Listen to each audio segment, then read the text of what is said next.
You should start getting things ready, don't you think? Huh? What do you mean? Well, there's inheritance and all that, right? My grandmother Venus had to be rushed to the hospital. On the way back, my husband Jackson, with his eyes gleaming, said that to me. Just a moment ago, he had been looking at Venus with such worry, but it seemed like his mind was already filled with thoughts of inheritance, and he was probably trying to play the good son-in-law in front of my family to secure a bigger share. He knows how much Venus means to me, or at least he should. Yeah, I guess we should start preparing then. With my head lowered, I told Jackson those words. From this moment on, my revenge against him begins. My name is Kenzie. I currently work as an administrative officer at an architecture firm. Since graduating from college, I've been working non-stop, except for a brief break during my maternity leave. It's a workplace where I feel secure enough to continue working without worries. And I have a husband, Jackson, who is 3 years older than me, and a daughter, Ava, who just turned 2. The three of us live a bustling, hectic life together. Jackson helps out with the housework and raising Ava whenever he can. Ava, our little girl, is at that adorable stage where everything she does melts your heart. From the outside, our family must look like the picture-perfect example of happiness. Honestly, I was satisfied with my life and assumed these peaceful days would continue indefinitely. I've always been close to my grandmother Venus since I was a child. When I was in elementary school, I would often stay at her house during the summer holidays. I remember eating watermelon on her porch and playing with sparklers on warm summer nights. Visiting Venus's home always felt like a special escape from the hustle and bustle of city life, and those moments with her were precious to me. Now that I have my own daughter, I make it a point to visit Venus often so she can see her great-granddaughter. She has always shown me special affection, even among my other relatives. Of course, I have my mom, Lizzie, but whenever something happens, I tend to rely on Venus more than Lizzie. I can't deny that I've been spoiled by her over the years. Whenever work gets overwhelming, I ask Venus to look after Ava. She's always more than willing to help, and as a result, Ava has grown quite attached to her as well. So yes, even now, I'm very much my grandmother's girl. How long do you plan to keep relying on your grandmother? What if something happens? Who's going to be responsible? As we were having dinner, I was telling Jackson about my day, and he suddenly snapped at me with an irritated look on his face. But Mom is busy with work. I know it's not ideal to keep depending on Venus for child care, but this isn't a simple issue to resolve. Well, then why don't you quit your job and become a housewife, or just work part-time? His carefree suggestion, without understanding my inner struggle, made my blood boil. How about you say that after you're earning enough for me to quit? Before I realized it, the words slipped out. What? I'm working my butt off too. You wouldn't understand, sitting in an office all day doing paperwork. This is the kind of person Jackson is. He's tough on others, but lenient with himself, especially when he feels superior. He doesn't hesitate to push people around. For example, whenever we went to the convenience store, if the cashier was slow at the register, he'd always act so rude. Or, when he was driving and the car in front of him was moving too slowly, he'd tailgate aggressively to pressure them to go faster. I couldn't stand this side of him, and I would constantly remind him to fix his behavior. But every time, it would just turn into him getting defensive and snapping at me. And now I've started to notice this same condescending attitude of his being directed towards my grandmother too. Whenever I leave Ava with her, he never fails to complain about it. My life right now is happy overall. but his attitude has become a real source of stress for me. One day, while I was at work, I got a phone call. I glanced at my phone screen and saw Mom displayed. Mom. What could she want? My mother, Lizzie, had never called me while I was at work before, so I immediately got a bad feeling. Manager, I just got a call from my mother. I need to step out for a moment. I excused myself to my supervisor and stepped out of the office. The phone had been ringing continuously, so I hurriedly pressed the call button to answer. Hello, Kenzie. Her voice on the other end sounded anxious, but I was so caught up in my busy workday that all I could think about was getting back to my desk as quickly as possible. I couldn't help but respond a bit irritably. What's going on, Mom? I'm at work right now. Before I could finish, she cut me off with words that hit me like a truck. Venus has been rushed to the hospital. The bad feeling I had earlier was spot on. Grandmom. Hospitalized. The words kept repeating in my head, echoing over and over. Without paying attention to my stunned silence, Mom continued with what she had to say. She is in the hospital, so you need to come visit her. The suddenness of her demand left me in a difficult position. I was swamped with work, but with grandmother in the hospital, there was no way I could just ignore it and not go. Okay, I'll see what I can do. After hanging up with Mom, I rushed to my manager. Manager, could I speak with you for a moment? I asked nervously, and seeing the serious look on my face, my manager seemed to understand the gravity of the situation. He set his can of coffee down casually on his desk and asked, Kenzie, is something wrong? Actually, I just got a call saying that my grandmother has been rushed to the hospital. I explained the situation, feeling overwhelmed with guilt for needing to ask for time off. I see, that's awful. You should head to the hospital right away. But I have that urgent project with the deadline coming up. In truth, I wanted nothing more than to take him up on his offer and rush to grandmother's side.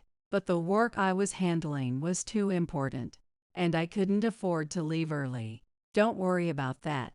I'll explain the situation to the team, and we'll take care of it for you. Thank you so much. I really appreciate it. After expressing my gratitude to the manager, I gave him a quick bow and hurried off to the locker room. I quickly changed my clothes, called a taxi, and made my way to the hospital where Venus had been admitted. Hey, Jackson. I was sitting in a taxi heading to the hospital. Calling Jackson, I told him that Venus had been rushed to the hospital and that I might be home late. Okay, got it. Jackson only said those few words, and I found myself resenting him for being so cold. As I stewed over it alone, the taxi arrived at the hospital. The hospital where Venus had been admitted was quite large, so I wandered around, trying to find her room. Room 502. Mom had told me the room number over the phone earlier. The quiet hallway echoed as I knocked on the door softly, but it wasn't. Come in. Venus's voice. It was Mom's, a voice I recognized immediately. Grandma, is she okay? I opened the door, poking just my head in, as I asked in a soft tone. Oh, Kenzie, you got here fast. She's sleeping soundly right now, thanks to the medication. That's good.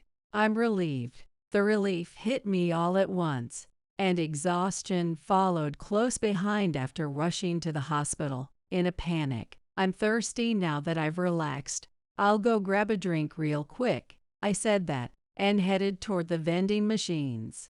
There wasn't one on her floor, so I had to take the elevator down to the next floor. With all that, it ended up taking me about 10 minutes to get back to the room. When I returned, there was Jackson, chatting with my mom. Jackson. Kenzie.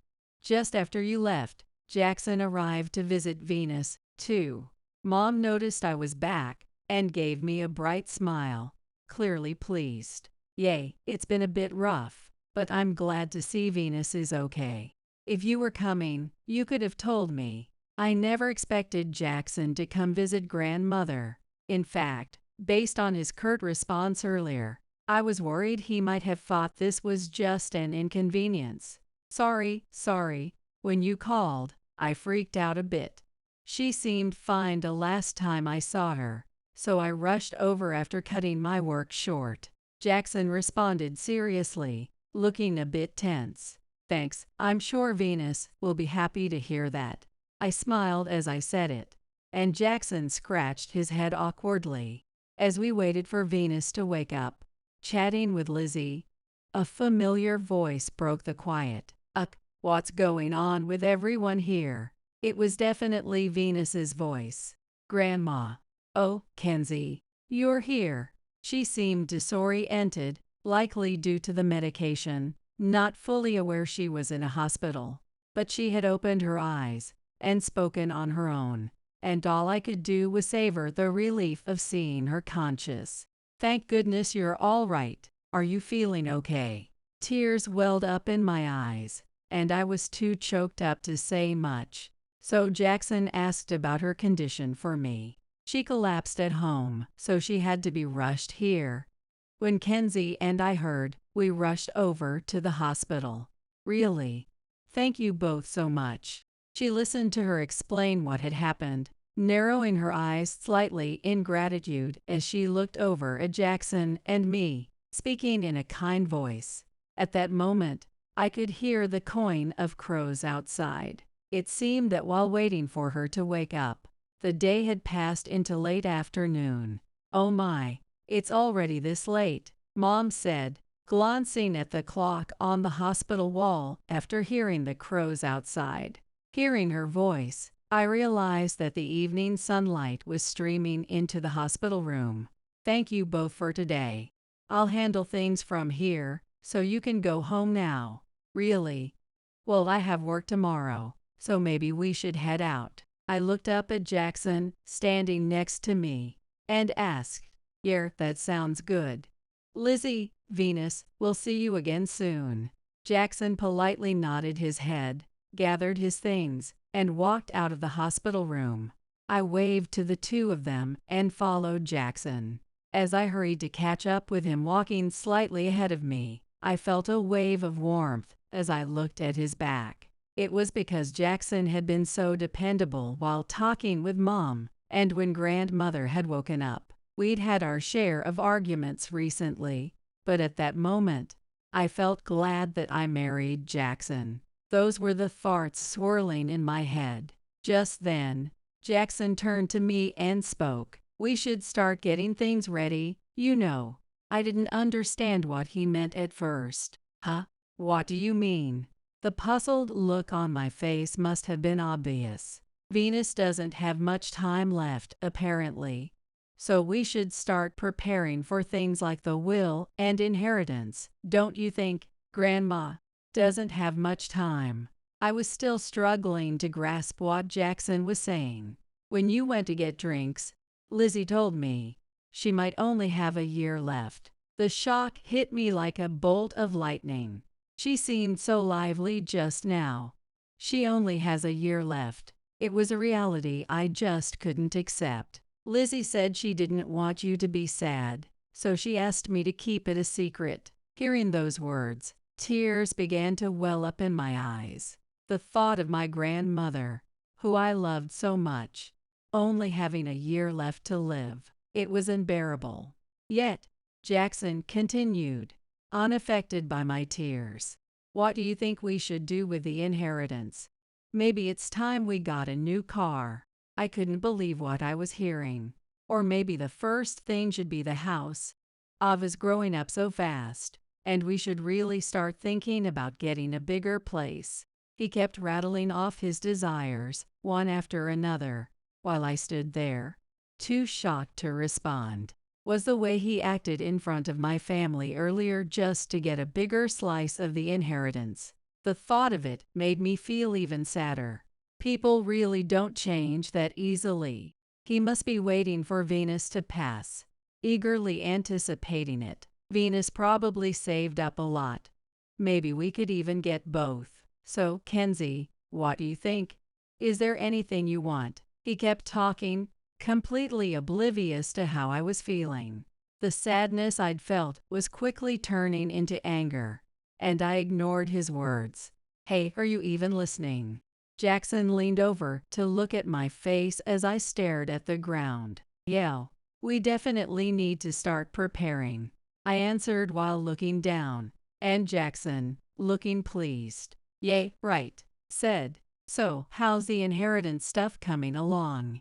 As we sat around the dinner table, Jackson asked, his eyes gleaming with excitement. It had been a week since Venus was admitted to the hospital.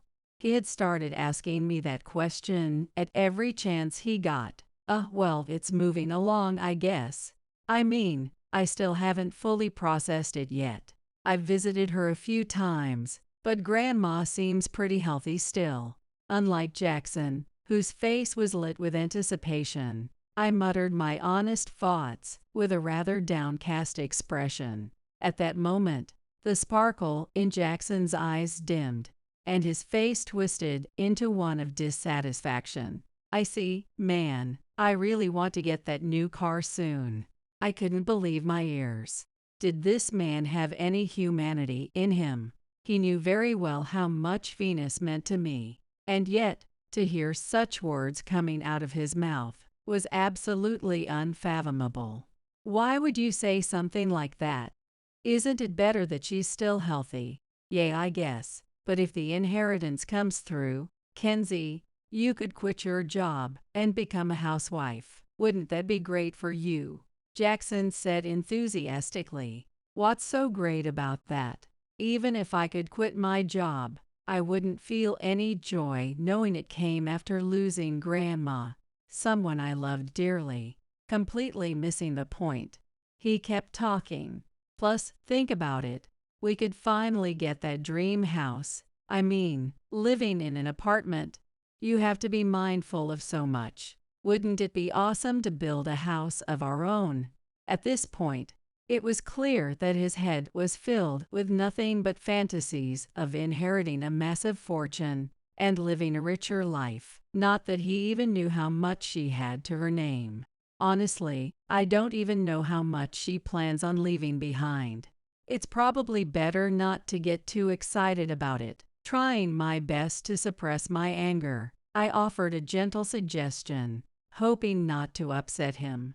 But my words seemed to fall on deaf ears as Jackson, fixated on the imaginary fortune, brushed them off. There it is, Kenzie's perfect little speech again. Like you don't have a list of things you'd buy if you had the money. Look, of course, having money would help, especially for Ava. But that doesn't mean I want my grandma to pass away anytime soon. Lately, all you talk about is inheritance. It's like you're obsessed with it. Not one to back down, I shot back. Only for Jackson to show his worst side. It's only a matter of time. You just need to focus on getting things ready. With that, he left the table, leaving his meal half finished, and stormed off to his room. The worst. I'll never forgive him. I muttered to no one in particular as I cleared away Jackson's plate. Even after that, Jackson kept checking in with me every time his temper cooled, asking how things were progressing. But despite his supposed interest, he made no effort to help with anything. So I finally decided to ask him directly. I mean, between work, parenting, and house chores, I can't really handle it all on my own. Aren't you going to help? Lazily lounging on the couch and watching TV, he replied, clearly annoyed. Isn't this stuff more about your side of the family? I don't think it's really my place to be involved. At this point, I didn't even have the energy to be mad anymore. I felt like an idiot for expecting anything different. Fine, whatever. But can you at least stop asking me every 5 minutes? I'll tell you when I'm ready. From that day on, I got serious about preparing for the future, balancing household chores and taking care of Ava was no easy task, even with Jackson being somewhat helpful.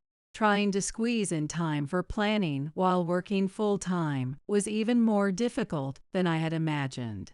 I still wanted to visit Venus at least once a week, so even my weekends were packed. Time was a luxury I didn't have, but I kept pushing forward, envisioning a better life ahead. Somehow I managed to carve out the time I needed. I also had to gain some specialized knowledge, so I made frequent trips to the bookstore, picking up reference materials, and studying as much as I could. The days flew by in a blur of activity, and before I knew it, 4 months had passed since Venus had been hospitalized. Sorry to keep you waiting. I'm ready now, so can we talk? One quiet afternoon, after we had finished lunch, I turned to Jackson, who was lounging on the couch, and spoke in a serious tone. Finally, I've been waiting forever.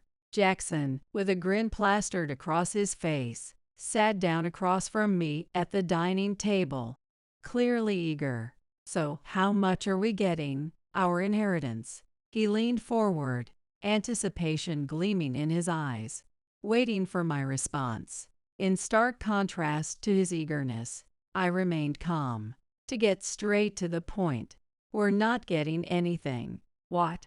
His eyes widened, and his voice cracked as he exclaimed, "Keep it down, you'll wake Ava." I held my finger to my lips, reminding him, if Ava woke up after all the effort it took to get her to sleep, there would be no discussion. But what do you mean we're not getting anything? Unfortunately, grandkids don't have the right to inherit from their grandparents. Look, I pulled out my phone, showing him the research I had done beforehand. You've got to be kidding me. You should have told me this earlier. What a letdown. Seriously.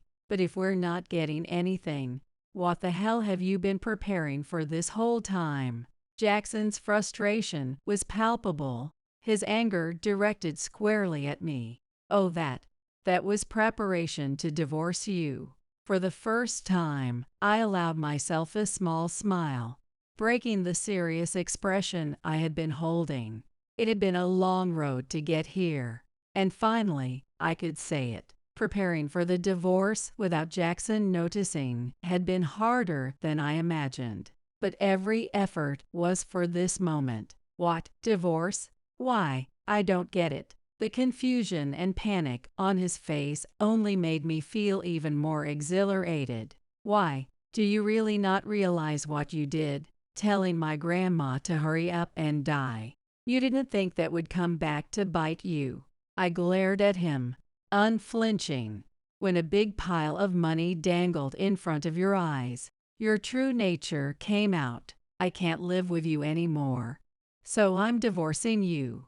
I pulled out the partially filled divorce papers from my bag and placed them on the table. You can't just divorce me for that. I can. Before he could finish his sentence, I cut him off. The intensity of my words made Jackson flinch. I knew you wouldn't just agree to a divorce, so I took my time and prepared. Even got the help of a manager. With that, I picked up the phone and made a call. Hey, Zach. We're having the talk right now. Then, after hanging up the phone, I went to open the front door. After that, I invited a man into the living room. Nice to meet you. I'm Zach, the attorney. The large man standing before Jackson said this as he pulled out a business card from his pocket. This man is the lawyer I had been consulting for my divorce.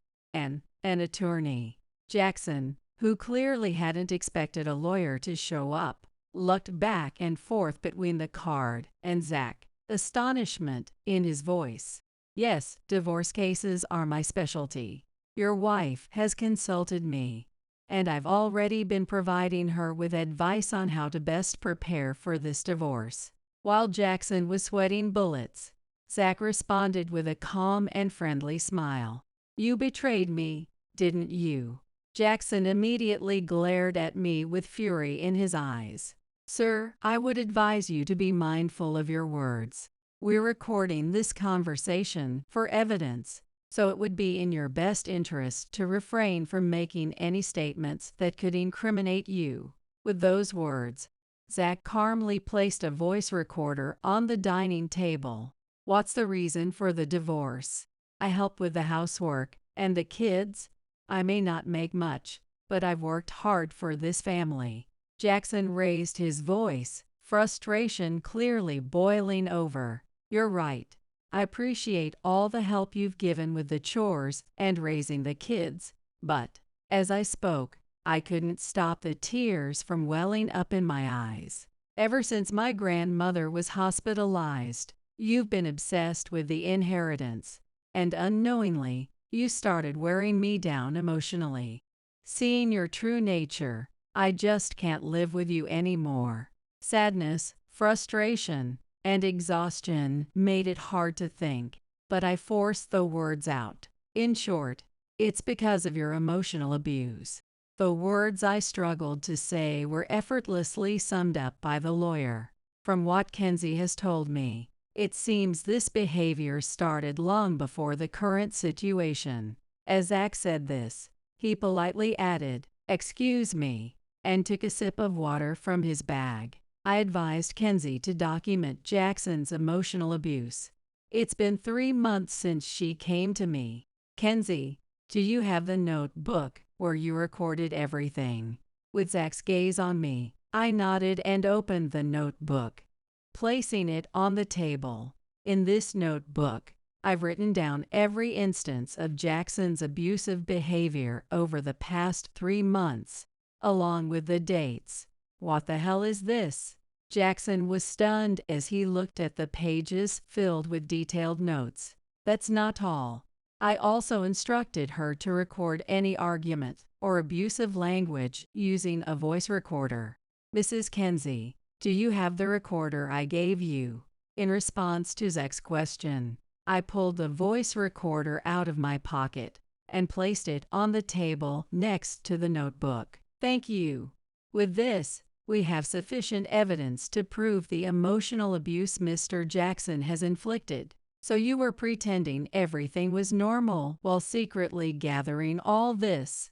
Jackson scowled at both me and Zach, his face full of resentment. This is a legitimate process of collecting evidence. One of the common points of contention in divorce cases is the settlement and whether compensation will be granted. Without giving in to Jackson's pressure, Zach responded, "It's not just that." Saying this, I pulled out a certain document. It was a psychiatrist's diagnosis, proving that I had suffered severe emotional distress, which had affected my mental and physical well-being. I was constantly dealing with headaches caused by the mental torment you put me through. This diagnosis proves that. Perfect. And with this much evidence, Jackson is in a very unfavorable position. Without missing a beat, Zach gave me a thumbs up as he spoke. If things continue as they are, Jackson's emotional abuse of Kenzie will be proven, and he'll be forced to pay compensation in the divorce. What? Compensation in the divorce? In most cases, the compensation for emotional abuse ranges from $5,000 to $30,000. Since we have solid evidence, it's not hard to imagine a judge ordering him to pay close to the upper limit. Jackson turned pale at Zach's clear explanation, his face showing the shock. I can't afford that. However, Kenzie has already offered that if you agree to the divorce beforehand, she won't demand the compensation, just child support for Ava. Isn't that right? Zach gave me a meaningful glance, and I nodded firmly. Yes, that's correct, I answered. No matter what, we were once family. I'm not that heartless, but once the divorce is finalized, I want nothing more to do with you.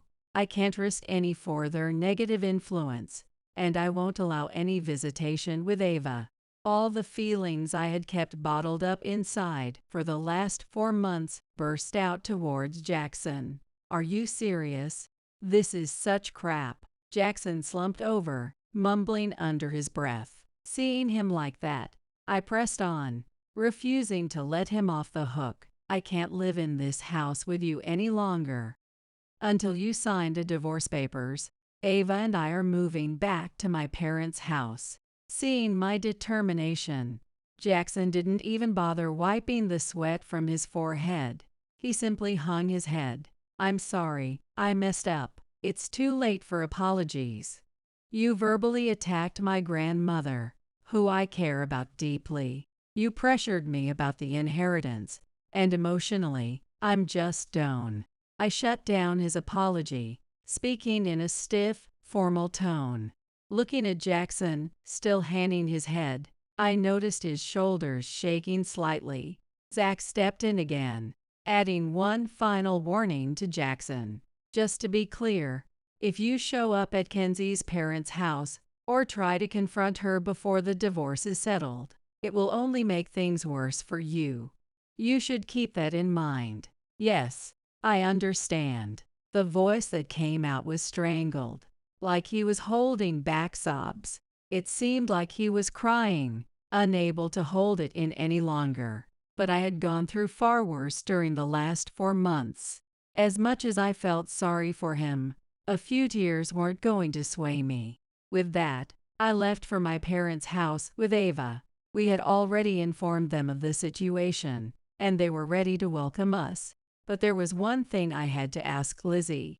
Mom, why did you tell Jackson about Grandma's condition? You made everything so much harder for me. This whole situation started because Lizzie, trying to be considerate towards me, decided to share the story about Venus's wife only with Jackson. I couldn't rest until I asked Lizzie why she did that. Well, for starters, she wasn't given any kind of terminal diagnosis. What? I couldn't hide my shock at such an unexpected answer. It was from when Venus had that emergency hospital visit. Remember, we didn't have all the details yet, and I just said something like, what if they tell us she only has a year to live? We can't tell Kenzie about it. It would break her, that's all. She folded her arms and looked at me with a puzzled expression. So Jackson just misunderstood everything. He's probably been thinking about the inheritance the whole time. When he heard what I said, he jumped to conclusions, thinking his opportunity had finally come. When Jackson told me about her life expectancy, I was devastated. I even started preparing for the inheritance matters. And soon, my disgust towards he grew so much that I decided to get a divorce. Looking back, this past 4 months have been nothing but chaos.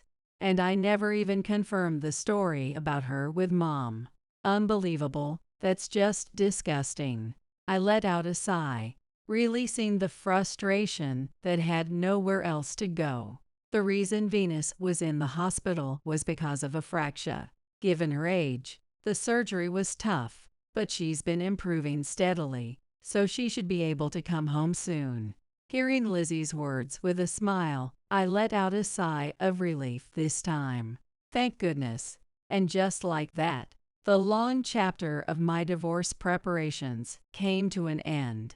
Since I had already consulted with my lawyer, Zach, I had gathered all the necessary evidence, so Jackson had no choice but to sign the divorce papers. Even if he had tried to resist, he would have just ended up in a messy divorce trial with alimony payments, tightening the noose around his own neck. It was the logical decision. Now, Jackson has to pay $300 a month in child support, and it's been decided that he won't have any visitation rights. In case he ever tries to skip payments, Zach will take care of enforcing the payments for me. I've successfully severed ties with Jackson. A few days after the divorce was finalized, Grandma's condition stabilized, and she was cleared to leave the hospital. When Venus heard about everything that had happened, she was surprised, but she praised my actions, saying that my and our daughter's well-being was what mattered most. I really do love Venus. From now on, I'll be balancing work and raising my daughter on my own. It's going to be tough, no doubt about it. But honestly, I'm more excited about the possibilities that lie ahead than anything else. Once things settle down a bit, I'm already thinking about taking a girls' trip with Ava, Lizzie, and Venus. Celebrating an idiot is just a waste of time. Tanya, my mother-in-law, spat out those words as if they were venom. Was she really saying that my daughter Lena was an idiot and that celebrating her birthday was pointless? I couldn't believe it, especially since she had planned Morris this birthday party herself. So for Tanya, today's party was never meant to be a joint celebration with Lena. It was all just an excuse to have her own birthday celebrated from the start. I glanced over at my husband Morris and saw his body trembling slightly. He must have been seething with anger too. That's what I thought when I looked at his face. But then Morris did something that made me doubt my eyes. Incredibly, he suddenly broke into a smile and agreed with Tanya's words. "You're right." I was stunned Morris by his words and attitude. Why wasn't he saying anything back when she was being so insulting and agreeing with his mom instead of defending our daughter? I couldn't help but feel suspicious of him. However, his next action nearly made me burst out laughing. "My name is Robin. I'm a 30-year-old housewife. 3 years ago, Morris, who worked at the same company and was 2 years older than me, confessed his feelings and we started dating. He was a kind and reliable colleague in the same department. Whenever I made a mistake, he would swoop in to help, and when he complimented me, he would do so with specifics. I was drawn to him, but he was also incredibly popular with the women at the company, so I had half given up on him. So when he confessed to me, I was over the moon. As we dated, I realized that not only was he kind and dependable, but he was also an incredibly sincere man. Plus, he surprised me by revealing that he had liked me since we first started at the company together. I was thrilled, and it made me like him even more, seeing how loyal he was. After 3 years of dating, the idea of marriage started to enter my mind. And then, amazingly, I found out I was pregnant with his child. I nervously revealed my pregnancy to him. "I'm not marrying you just because we're having a baby. I always intended to marry you. I'm going to love you and our child with everything I have. So let me propose to you properly." And he embraced me, saying, a few days later, "Will you marry me?" He gave me a ring and said, I was so touched by his sincerity and kindness that I started crying. "I look forward to our life together," I replied. Now that we had decided to get married, the three of us were going to find happiness together. After deciding to marry, we immediately had a family meeting. Although my parents were surprised that I was already pregnant, they said, "If Morris is the father, then I'm not worried. I can't wait for the baby to be born." They were happy about both the marriage and the pregnancy. Next, we need to go greet Morris's parents. Yeah, you're right. I thought I saw a hint of unease on his face, but I figured it made sense, given we were going to announce both our marriage and pregnancy. While he had brought me to my parents' house several times, this would be my first time visiting his family home. When we arrived to greet his parents, there was a luxury car parked out front. "Robin, I'm sorry. Looks like my brothers are here too." "No worries. I'll be fine." I had thought it would only be his parents, so my nervousness increased a bit. But I felt strongly that as long as I was with him, it would be okay. More than that, I hadn't known he had brothers. He rarely liked to talk about his family, so I tried not to pry. "Morris, I didn't know you had brothers." "Oh, I have a brother named Edgar who's 3 years older than me. He works at a securities firm now and is a really successful brother that I'm proud of." he said, seeming to genuinely admire his brother. We were led into the house and sat across the table from his parents and Edgar's family. He carefully chose his words as he told them about our marriage and pregnancy. As a heavy atmosphere settled over the room, we made our request together. Morris, you need to be a proper father for Robin and the baby, Reynard said with a kind smile, softening the mood in the room and putting me at ease. Morris, congratulations. Robin, if there's anything you don't understand, just ask. Edgar and his wife also celebrated our news. I could tell he was relieved too. But that relief was short-lived as his mom Tanya's words froze the room again. Edgar had a proper wedding before having children. Edgar does things properly, but Morris, you. Tanya's voice was low and cold. I'm not marrying Robin just because we're having a baby. I always intended to marry her. You can say whatever you want. A shotgun wedding is disgraceful. Tanya, let's not talk like that. We just heard happy news about both their marriage and pregnancy. Reynard admonished Tanya, but the room Morris chilled. However, the voice of Edgar's son Lionel broke through the icy atmosphere. Mom, can I play video games? You were just playing, remember? Come on, let's go play with Mom in the other room. Everyone, I'm so sorry about this. Willa, Edgar's wife, opened Morris the door and went into the next room with their son Lionel. Oh, that's right. Grandma bought Lionel a new video game. Saying that, she left her seat and headed over to where he was. From beyond the door, we could hear Tanya's happy voice and Lionel's delighted squeals. Thanks, Grandma. I love you.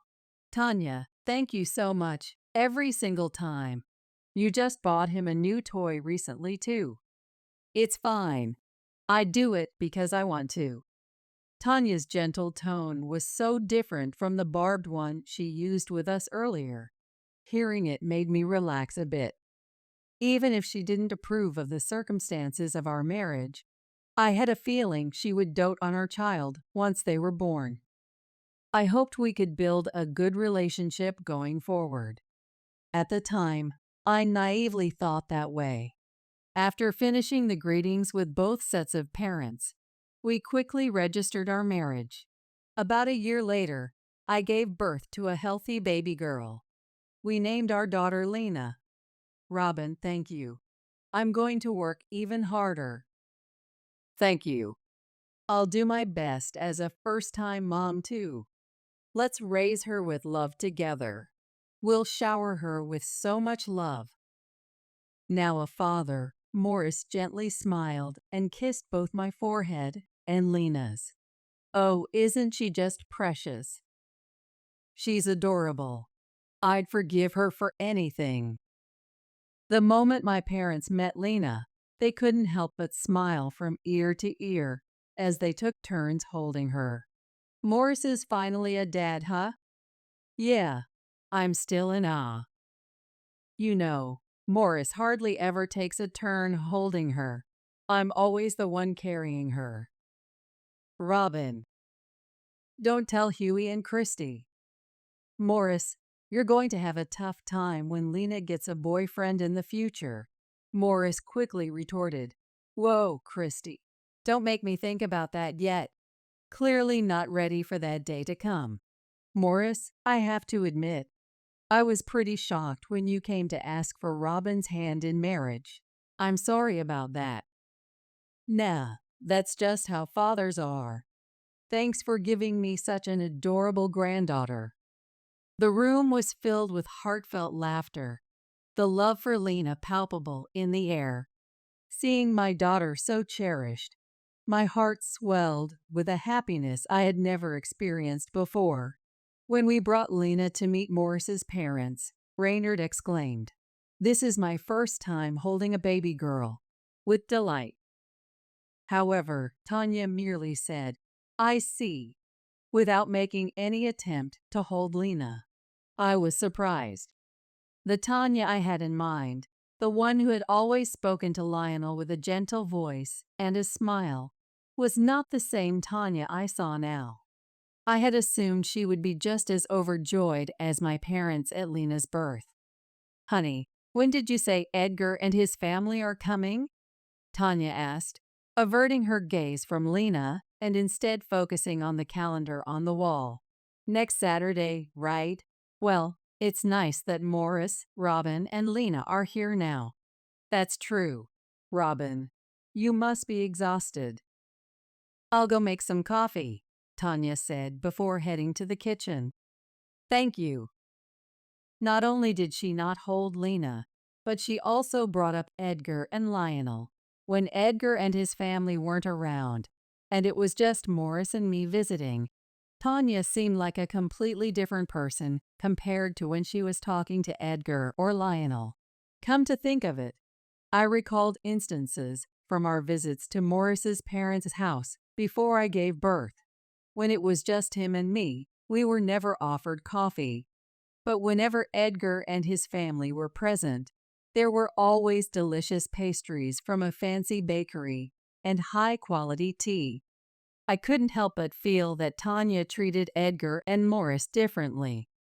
Each time we left Morris's parents' house, a slight uneasiness lingered within me. But Morris never said anything, so I convinced myself that I was probably overthinking it. I shouldn't jump to conclusions and assume we weren't welcome. Morris had taught me back, don't make assumptions when you're working. When we worked together. Even though this was the first time we brought Lena and Tanya didn't hold her, I told myself, she must be busy. When Lena gets as big as Lionel, I'm sure she will dote on her too. I chose to reassure myself with those thoughts. My uneasiness persisted, but we continued to interact with Morris's family. "Why don't we all have a Christmas party together? Let's do fireworks together during summer vacation." Every year, we would gather at Morris's parents' house for lively celebrations during events like Christmas and summer vacation, thanks to Raynard and Edgar's invitations. Lena was still young, and with nursing and feeding her baby food, her needs were different from the adults, so I was constantly by her side. Morris was also actively involved with Lena and supported me, so I didn't find the time spent at his parents' house to be unpleasant. Tanya, on the other hand, Rima Morris attached to Edgar's son, Lionel. I assumed that since Lena was still small, Tanya gravitated towards Lionel, who was more satisfying to feed. Although I still felt uneasy about the way she treated Morris and Edgar differently, there was nothing definitive, so I continued to interact with Morris's family. Around the time Lena turned Morris 2, Raynard suddenly passed away. Morris and Edgar were both quite devastated by his sudden death from a heart attack, and they both seemed to be desperately holding back tears. I was also incredibly sad, Morris, by Raynard's passing. I want to live long enough to see Lena in her school uniform. No, in her wedding dress. He had loved Lena and had once said. However, with Morris trying not to cry, I couldn't allow myself to shed tears either, so I held back the tears that threatened Morris to spill. Amidst everyone's grief, Tanya seemed to be the most distraught. After the doctor informed her of his death, Tanya spent the entire night crying, refusing to leave his cold body. Edgar had to take over as the representative for the funeral, as Morris was too grief-stricken to handle the role himself. After Raynard's funeral concluded, Tanya found herself living alone in the house she had once shared with her late husband. From the day after the funeral, she started frequently contacting Morris on his smartphone. He dutifully answered every call, listening attentively to her concerns and troubles. Her calls weren't just about venting, she also had daily requests for Morris, like picking up groceries, mailing letters, or changing light bulbs, tedious errands that never seemed to end. Despite his best efforts to meet her needs, the toll on Morris was evident. In just 1 month since the funeral, his face had become visibly worn and exhausted. Even during the couple's precious alone time after putting Lena to bed, her calls would interrupt, leading to fewer and fewer conversations between us. One evening at 10 p.m., Morris's phone rang with the familiar sound of Tanya's ringtone. "It's Mom again," Morris muttered, glancing at the caller ID on his smartphone screen. I swiftly took the phone from Morris's hand and answered it myself. "Tanya, I apologize for answering instead of Morris. He's currently working on some important documents for his job tomorrow. If it's all right with you, I'd be more than happy to listen and chat with you myself." "Robin? Is that you?" "Yes, it's me. For the next 30 minutes. I patiently listened Morris to her array of complaints and stories. She started with grievances about the neighbors, eventually shifting to griping about various celebrities. Just when I thought she had exhausted all her complaints, Tanya launched into reminiscing about life with Reynard, praising Edgar's accomplishments, and offering unsolicited parenting advice. "Robin, I'm so sorry for burdening you with all my venting. It must have been quite an ordeal." "It's okay, really. If anything, I should be apologizing for leaving you to handle Tanya all on your own until now. With preschool preparations settling down and Lena's health finally stabilizing, please let me take over handling Tanya's needs. Once Lena starts preschool, I should have even more free time. Thank you so much, Robin. Marrying you was truly the best decision I ever made. But please, don't push yourself too hard." "I appreciate that. I'll do what I can manage." "I know work has been hectic for you lately, and you were so excited about leading that big projects. I really want to support you in that. Thank you, love. Tomorrow, I'll pick up a tart from your favorite bakery, and we can enjoy it together." From then on, I took over fielding Tanya's various requests to lighten Morris's load. "Oh, by the way, Edgar and his family won't be able to visit this summer, so don't feel obligated to come either. I'm sure traveling with a young child in this heat would be quite a hassle," she mentioned Morris one day when I dropped off some items she had requested. "I understand. We'll plan accordingly." In the past, whenever we visited the in-laws for major holidays like Christmas or summer vacation, Edgar and his wife would always join us. However, with Edgar's family unable to make it this year, Tanya was essentially uninviting us as well. While I appreciated her concern for Lena's well-being, this became a recurring pattern.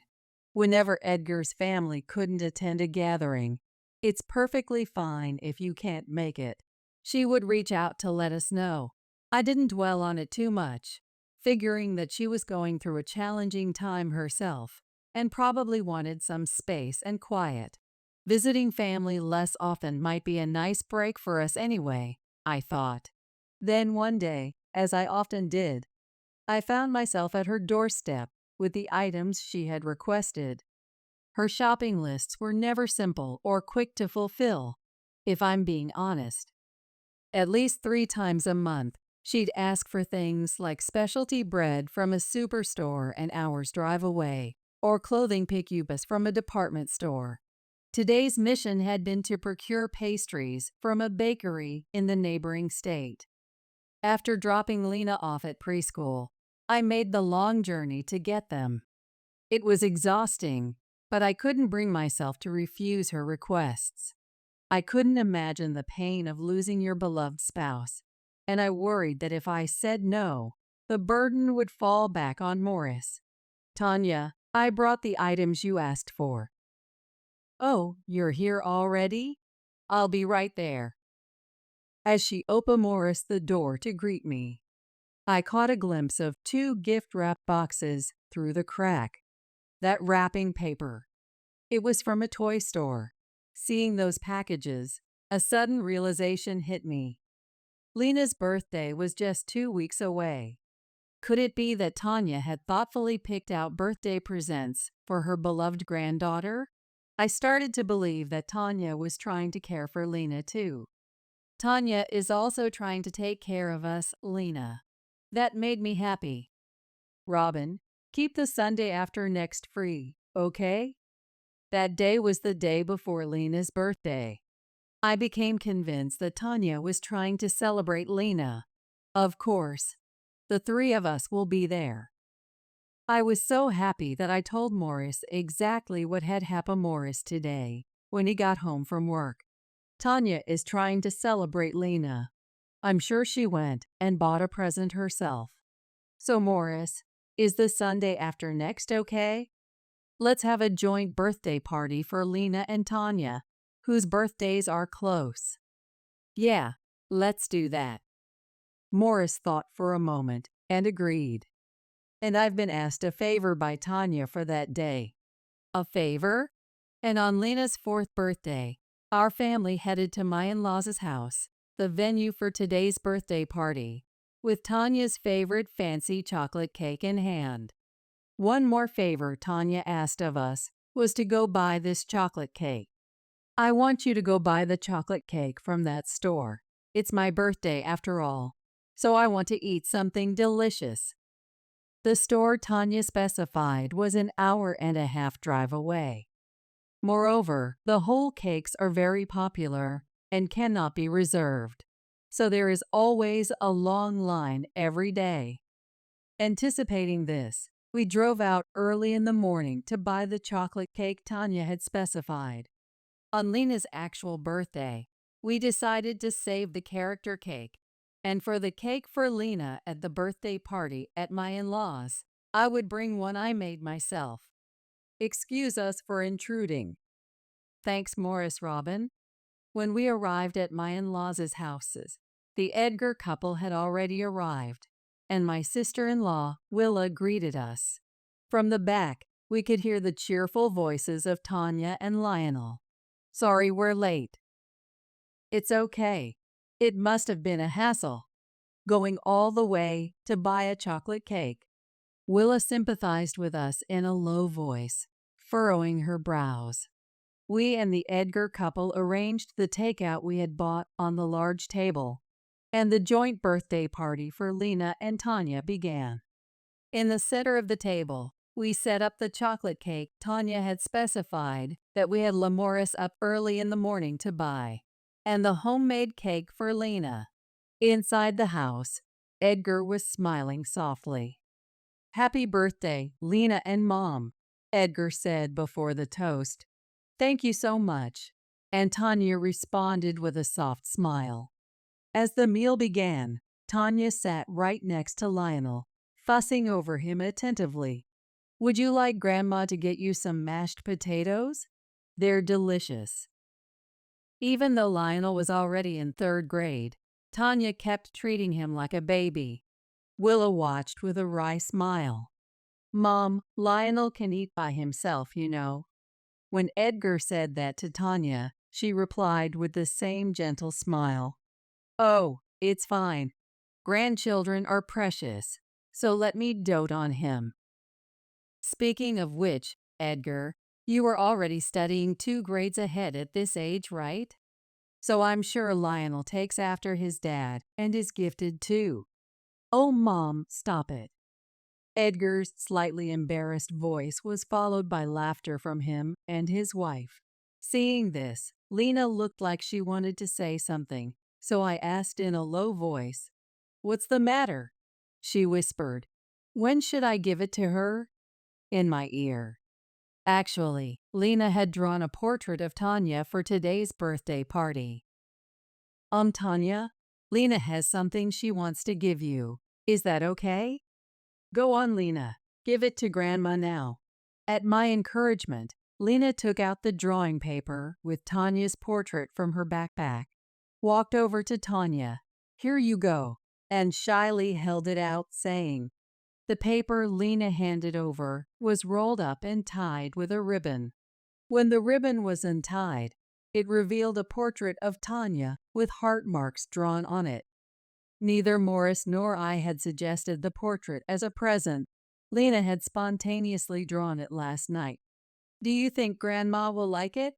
Lena, who had come to show me the portrait she drew yesterday, had a face of pure enjoyment.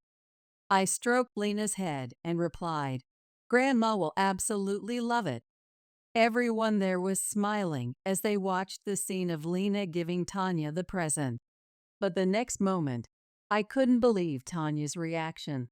Yes, thank you. Will you put it over there? She didn't even bother to untie the ribbon, let alone accept it, and just pointed her chin towards the corner of the room. The air in the room instantly froze at that sight.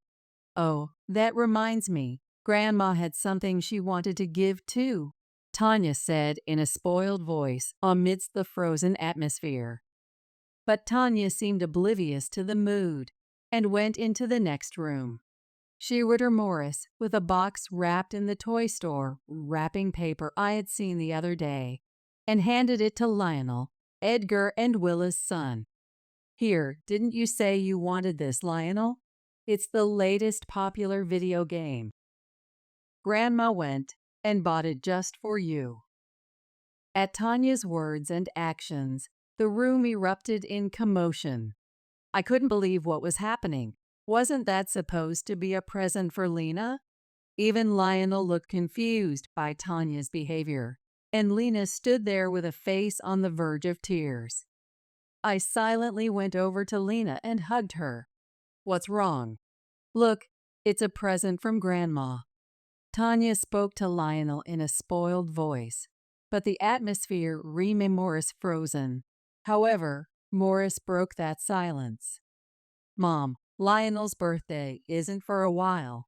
What about Lena? Doesn't she get anything? She came up with the idea and prepared it all by herself for you, but you won't even accept it or look at it. What are you thinking? It was the first time I heard anger in Morris's voice, when I had only ever heard his kind tone before.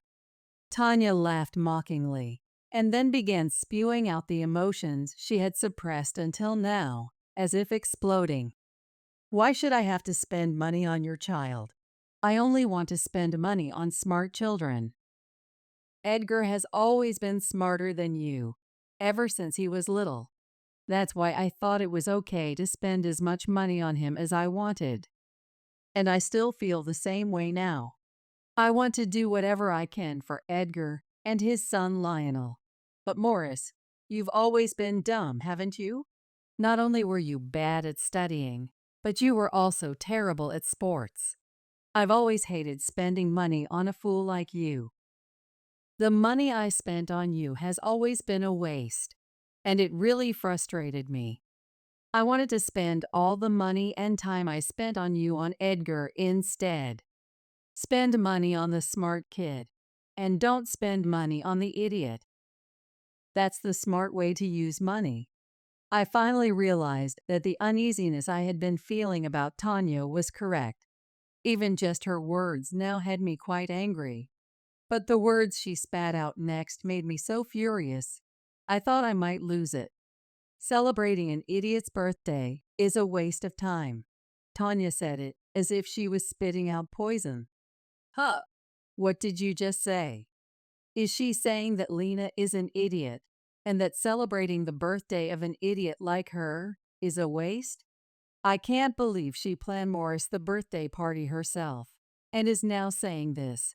So for her, today's birthday party wasn't a joint celebration with Lena, but a party she threw from the start just because she wanted to celebrate her own birthday. I looked over at Morris and saw that his body was trembling slightly too. I'm sure he can't contain his anger, I thought as I looked at Morris's face. But Morris did something that made me doubt my eyes. You're right. Morris suddenly smiled and agreed with her words. I was shocked by his words and attitude. Why isn't he saying anything back when she's saying this much to him? Not only is he not talking back, but he's agreeing with her words. But Morris's next action almost made me burst out laughing. Morris suddenly started eating the expensive whole Mont Blanc cake from the famous store that Tanya had been looking forward to eating the most. Scoop after scoop, he ate half of it in no time. While Morris was eating the cake, Tanya was trembling and shouting, "Hey, stop that right now." But Morris didn't stop eating. And just like that, he quickly devoured the entire expensive chocolate cake. "Morris, what are you doing? That was supposed to be my cake. Why are you eating it?" "Edgar, don't just stand there. Say something to this idiot." "I've been looking forward to eating that for so long. This is too cruel." She shot a pleading look at Edgar and his wife, but they and their son Lionel were staring at her as if she was some unknown entity. Morris opened Morris's mouth to address the screaming Tanya. "Celebrating an idiot's birthday is a waste of time, right? Some idiot eating this cake is even more of a waste, don't you think? So I did you a favor and ate it. Oh, and this whole birthday party was pointless to begin with. If it was just to celebrate your birthday, that is. How dare you speak to the mother who raised you like that?" Tanya retorted furiously in response to his cold words.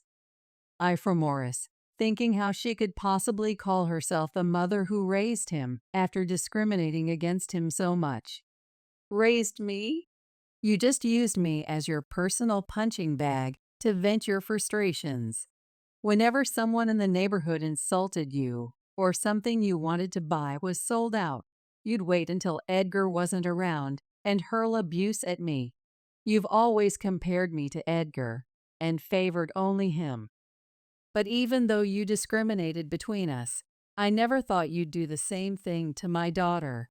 I knew you weren't an easy mom for me to deal with, but I truly believed you'd be a good grandma to Lena. That's the only reason I agreed to this birthday party." "Me? Be a grandma to that child? Don't be ridiculous. The daughter of an idiot's son is bound to be an idiot too, especially a child conceived from a shotgun wedding between an idiot son and an idiot woman. Of course, she'll be an idiot. I have no desire to be a grandma to such a stupid child. Why would I ever say I want to see her?" she shouted, practically spitting with rage. I couldn't hide my disappointment. How could she say such terrible things? Not wanting Lena to hear any more of Tanya's words, I took her and Lionel to a room in the back. Lionel had an indescribable expression on his face. He simply stayed silent, gently stroking Lena's head as she cried. "I'm sorry. You two stay here a little longer, okay?" Saying that, I shut the door and went to stand next to Morris, who was confronting Tanya. "Hey, if that's how you feel, then why have you been summoning me over so much lately? You've had Robin making calls and running errands too, but it's all been for trivial things. For someone who claims to want nothing to do with us, your behavior makes no sense. Menial tasks are a job for idiots, aren't they? I wouldn't dream of bothering Edgar and his family with such things. You should just shut up and do them, since menial labor is about all you're capable of." Despite her insulting words, he remained Morris calm. He simply gazed at Tanya with ice-cold eyes and murmured, "So that's your true feelings, huh? Of course it is. If Edgar and his family aren't coming, I have no desire to deal with you idiots. I thought it would be a good experience for Lionel to look after a child beneath him, which is why I called you over. But if the three of them aren't coming, I don't even want to see your faces." Tanya smirked arrogantly, crossing her arms. I held my aching head at the sight of her. Out of the corner of my eye, I could see Edgar and his wife struck speechless by Tanya's words. I see. Got it. Robin, let's go home. Saying that, Morris started gathering their things. Morris, I'm sorry, man. I had no idea things were like this. Edgar apologized to Morris, who nodded deeply. It's all right, bro. It's not your fault. She's always been good at pulling this crap behind Dad's and your backs. Morris smiled gently at a pale-faced Edgar. That's right, Edgar. You have nothing to apologize for. You were the smart child. But that one over there was the idiot, and that's why things turned Morris out this way. As Tanya said that, Edgar turned Morris to face her and spoke in a clipped tone. Mom, no. I don't even want to call you Mom anymore. Willa, let's go home too. What are you saying, Edgar? Willa, don't just stand there, say something. Tanya appealed to Willa, Edgar's wife, for help, but she ignored her and stood up. I'll pack this food up so you can take it home and eat it. It'd be a shame for such delicious food to go to waste in this environment. I bought some things Lena would like too. Make sure she eats a lot later. She divided the remaining food into 2 boxes and handed them to me. During all this, she thoroughly ignored Tanya. What are you two saying? After I've given you so much over the years, land, cars, money, you won't take my side? I was a naive idiot who believed you when you said you were giving Morris an equal share. It undoubtedly helped with household expenses, so I accepted it. But that wasn't the case at all, was it? I'll return as much of the same things as I can. And with that, I'm cutting ties with you. Edgar, have you lost your mind? As Edgar and Tanya argued, I called out to Morris. Morris, I'm so sorry. I had no idea about any of this. If he had to endure a childhood like that, of course he wouldn't want to return to the home of a mother who insulted him. You have nothing to apologize for, Robin.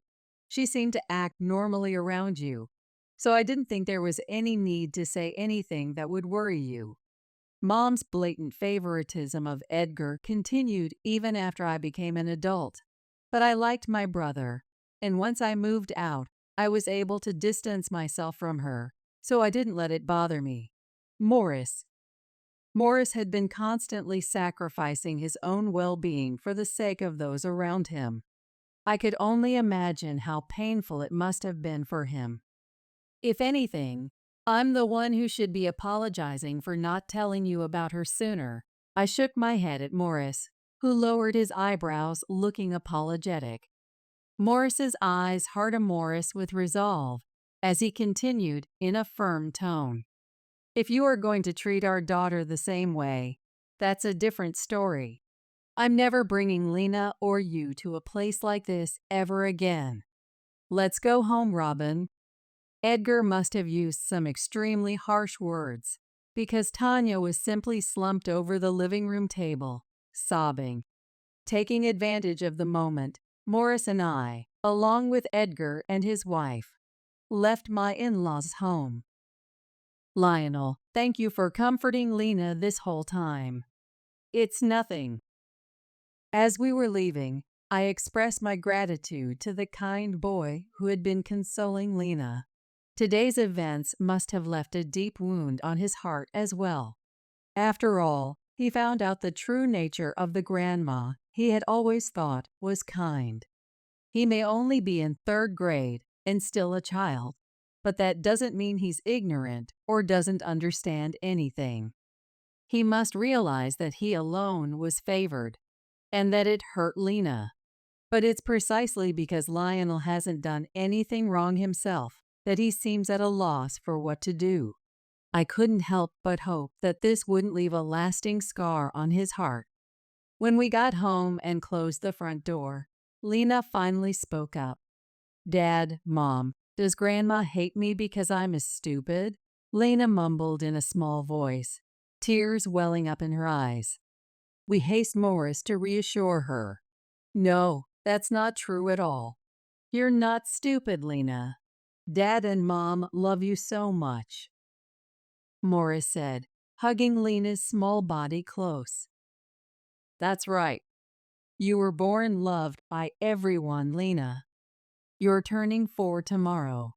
I made a reservation for your favorite cake, so let's go pick it up tomorrow. I embraced my beloved Lena, with Morris still holding her. My favorite cake? That's right. With strawberries on top? Yep, it has strawberries. Yay! When we first got home, Lena seemed shocked that Grandma hated her, but as Morris and I kept telling her, "We love you so much," her smiles gradually started to return, which put me at ease.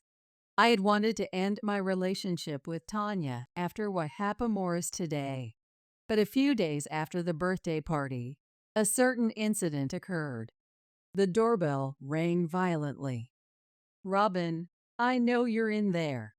Won't you open up, please?" The doorbell kept ringing before 6 a.m. Rubbing my sleepy eyes, I looked at the door monitor and saw Tanya's figure on the screen. "What do you want?" "I am telling you to open the door, so hurry up and come out." Thinking the commotion at the door would bother the neighbors, I headed to the entryway. However, I absolutely did not want to let Tanya see Lena, so I dealt with her outside without letting her in the house. "You finally came out. Listen, I can't get in touch with Edgar and his family. I went to their house, but not only would they not let me in, they said terrible things to me." Tanya had gone to beg Edgar to take back his declaration of cutting ties, but she whisked her Morris away. Apparently, she was told, "Don't ever come back. Lionel says he doesn't want to see you either. Robin, won't you come with me? I want you to talk to Edgar and smooth things over for me. I'll forgive that idiot's son for what he's done if you do." I was so dumbfounded I couldn't say anything. I couldn't believe she had the nerve to ask me for a favor after saying such horrible things to him and wounding Lena's heart. I took a deep breath and said to her, "You have no idea how amazing Morris is. He's an indispensable person at his company. Not only is he kind and dependable, but he's also smart, looks out for his juniors, and is well liked by everyone." "Robin, what are you suddenly going on about?" "Never mind that. About Edgar and the others. He is incredibly important to me too. I have no desire to listen to the requests of someone who insults him and causes trouble for him. I hated all the phone calls and favors you asked of me. I couldn't care less about celebrity gossip, and it was a huge burden to do your shopping for you when your legs work just fine. But because you're Morris's parent, and I thought you were suffering after just losing your husband, I tried to be there for you. But I won't do that anymore. I don't even want to talk to someone who insults Lena, Morris, and me. Please leave now." "Don't get so full of yourself, woman. Who do you think you're talking to?" Just as I was about to retort that she was nothing more than a disruptive old hag, I heard the sound of the front door opening. "What are you doing here?" It was Morris who came out. He had taken time off work for the move, so he was home today. The truth is, after the birthday party, we had decided to move somewhere. Tanya couldn't interfere with us at all. Morris, who had been making preparations for the move these past few days, stood in front of me and faced Tanya. "You bastard! It's your fault. Edgar and the others declared they were cutting ties with me. How are you going to make this right? Is that so? Then don't try to get involved with this bastard. Robin, come inside. I'm locking the door." Saying that, Morris took my hand and locked the front door. "Who do you think you're alive, thanks to?" "Open up, you idiot." Tanya pounded on the front door, causing a commotion in front of the apartment. Her verbal abuse was getting more and more dangerous. The moment I picked up my smartphone to call the police, I heard the sound of a patrol car's siren in the distance. The sound gradually got louder until it stopped very close by. I immediately heard the voices of unfamiliar men and Tanya screaming. She must have been putting up quite a fight, because I could hear them trying to restrain her and even mention the word arrest. When Tanya's voice had completely faded away, the doorbell rang again. I expressed my thanks and apologies to the police officer who had rung the doorbell and answered as much as I could about my relationship with Tanya. After that, my husband and I moved. And of course, we didn't tell her our new address, so we successfully cut ties with her. Apparently, Edgar and his wife, Ritter Morris, an amount equal to the cars and gifts they had received, moved out, and Ritter Morris the land. When they moved, they didn't provide their new address. Their last communication was, "This should cover what we owe you." Then Edgar, his wife, and everyone else changed their phone numbers. As a result, it seems Edgar and his family were also able to sever ties. In the end, Tanya, now alone, finally sought help from her siblings at this point. But no one is happy about a distant elderly relative suddenly showing up out of the blue, even if they are siblings.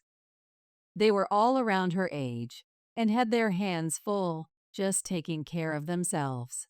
Tanya barged in acting all high and mighty, expecting them to take care of her and trying to order around her siblings, sons' wives, and grandchildren who lived with them. "Please, just go into a nursing home." They almost kicked her out, saying, but Tanya refused to change her attitude, insisting it had to be a high-end facility with lots of amenities. The reason she could be so pushy was because she was the eldest daughter. Tanya, who had inherited a considerable sum from her deceased parents, plus the inheritance from Reynard, had more funds than anyone else. Even so, Tanya looked down on everyone except Edgar as fools. She hated spending money and pressured her siblings. "You're my younger siblings, so you all should take care of me," who had inherited the same amount, saying. In the end, Tanya apparently got into the high-end facility she wanted. But to the kinds of people who could afford such a high-end facility, she was an exceedingly vulgar woman they wanted nothing to do with. As a result, the other residents avoided her, and the staff apparently became her outlet. She can play Morris in nasty ways about trivial matters, making herself hated by everyone and treated as a problem resident. But that quickly came to an end, too. With no one willing to interact with her, and no family, siblings, or relatives ever coming to visit, her dementia progressed rapidly. She got to the point where she didn't even know who she was or where she was, which made her easier to deal with in a way. After that, Tanya's siblings changed the payment method, so it was automatically deducted from Tanya's assets rather than paid by them. As long as she has money, it seems Tanya is living happily in the high-end facility. Today, too, Tanya can't even remember Edgar, who was so important to her, and has reached a state where she simply spends all day in bed. As for Morris, after completely cutting ties with Tanya, he quickly rose through the ranks at work. Perhaps because he was freed from Tanya's curse of calling him a child who can't do anything and a foolish man, his complexion visibly improved. He was full of motivation, and with his innate character, he was able to work together with his team to achieve even better results. Tanya's hold on Morris must have been a terrible curse for him. I felt relieved to see Morris in good spirits. And now, I have a baby in my belly. Lena, you're going to be a big sister soon. Yeah, I can't wait. All right, Dad's going to work even harder. You're working hard enough as it is. Don't overdo it, okay?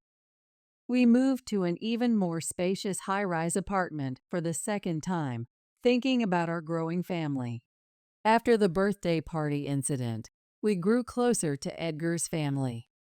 I thought they might cut ties with us too, but to Morris, Edgar is his precious brother. Now that Tanya is gone, he's happy he can have an honest relationship with him. Lionel has become a great older brother, and he gets along well with Lena too. Once Willa and I have recovered from giving birth, we're planning a big family trip together. There are no seats for the poor. Standing as if blocking the path between the bride and groom, the bride's mother, Susanna, stood. The bride, Sharon, seemed puzzled by her mother's actions.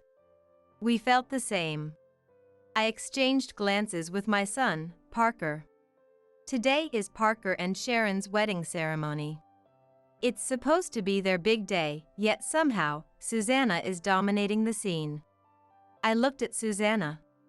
She looked down on Parker and me completely. I see. Then, it can't be helped.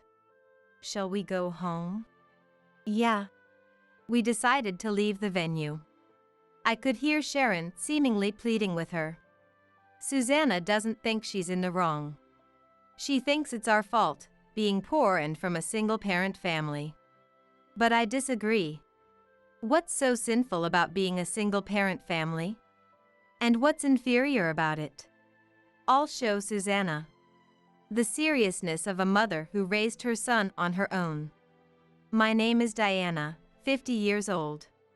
I was blessed with my only son, Parker, when I was 25. However, my husband, Carter, met with a traffic accident shortly after Parker was born and passed away. For the past 25 years, I've raised and supported him. I didn't remarry.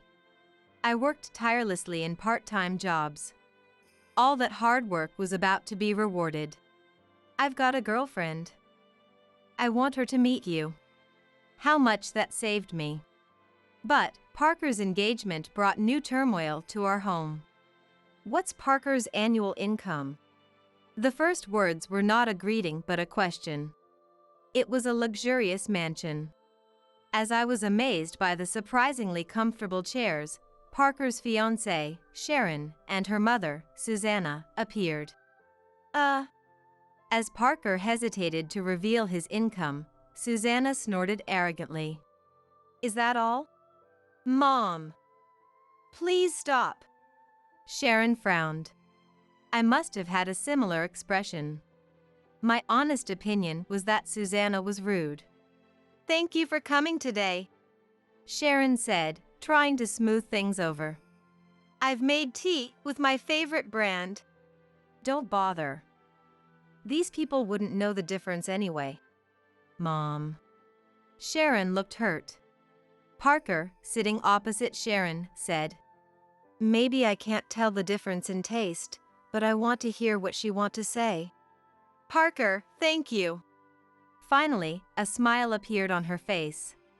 Susanna watched the exchange between the two with a look of annoyance. She doesn't seem to approve of their relationship. May I have a moment? What is it? I was beckoned by Susanna to another room. Apparently, she didn't want to cause Sharon any more discomfort. That meant the upcoming conversation was bound to be pointless. What nerve! Pardon? Your son. How dare he propose to my daughter with such a low income? Susanna raised her voice hysterically. I was speechless. Parker graduated from a fairly well-known university, and his job is not bad. And he met Sharon at his workplace. Meaning, in terms of income, they are not inferior. Yet, she unilaterally treats him as the bad guy. The heir to this house is her brother. So, she will eventually marry and leave this house. So, that's your dissatisfaction? Of course! Her face turned red with excitement. I had a detective check. You are a single-parent family. And what of it? I tilted my head. I've never felt inferior for being a single-parent family. Sure, there were days when I came home late. Those times, I might have made Parker feel lonely. But as a result, he grew up to be a fine person. I'll protect Mom for all the hardships we've faced. I'll never forget him saying that on his 18th birthday. True to his word, he has been striving. He went to university on a scholarship, always keeping his grades at the top. After graduating, he got a job at his current company. He's my pride and joy. I couldn't just stand by when someone spoke ill of Parker. Excuse me, but you must have irresponsibly had a child and then been abandoned by the man. How despicable. You're the one with a terrible imagination, I said, my fist trembling. Susanna frowned. What did you say? How can you only imagine such vulgar things? What's in your head is much worse. I won't allow any more insults to my wife. A low, growling voice sounded. Looking up, an elderly man was standing at the entrance of the room, glaring at us. Carl! Susanna cried out and ran to the man. He embraced Susanna with a sloppy smile.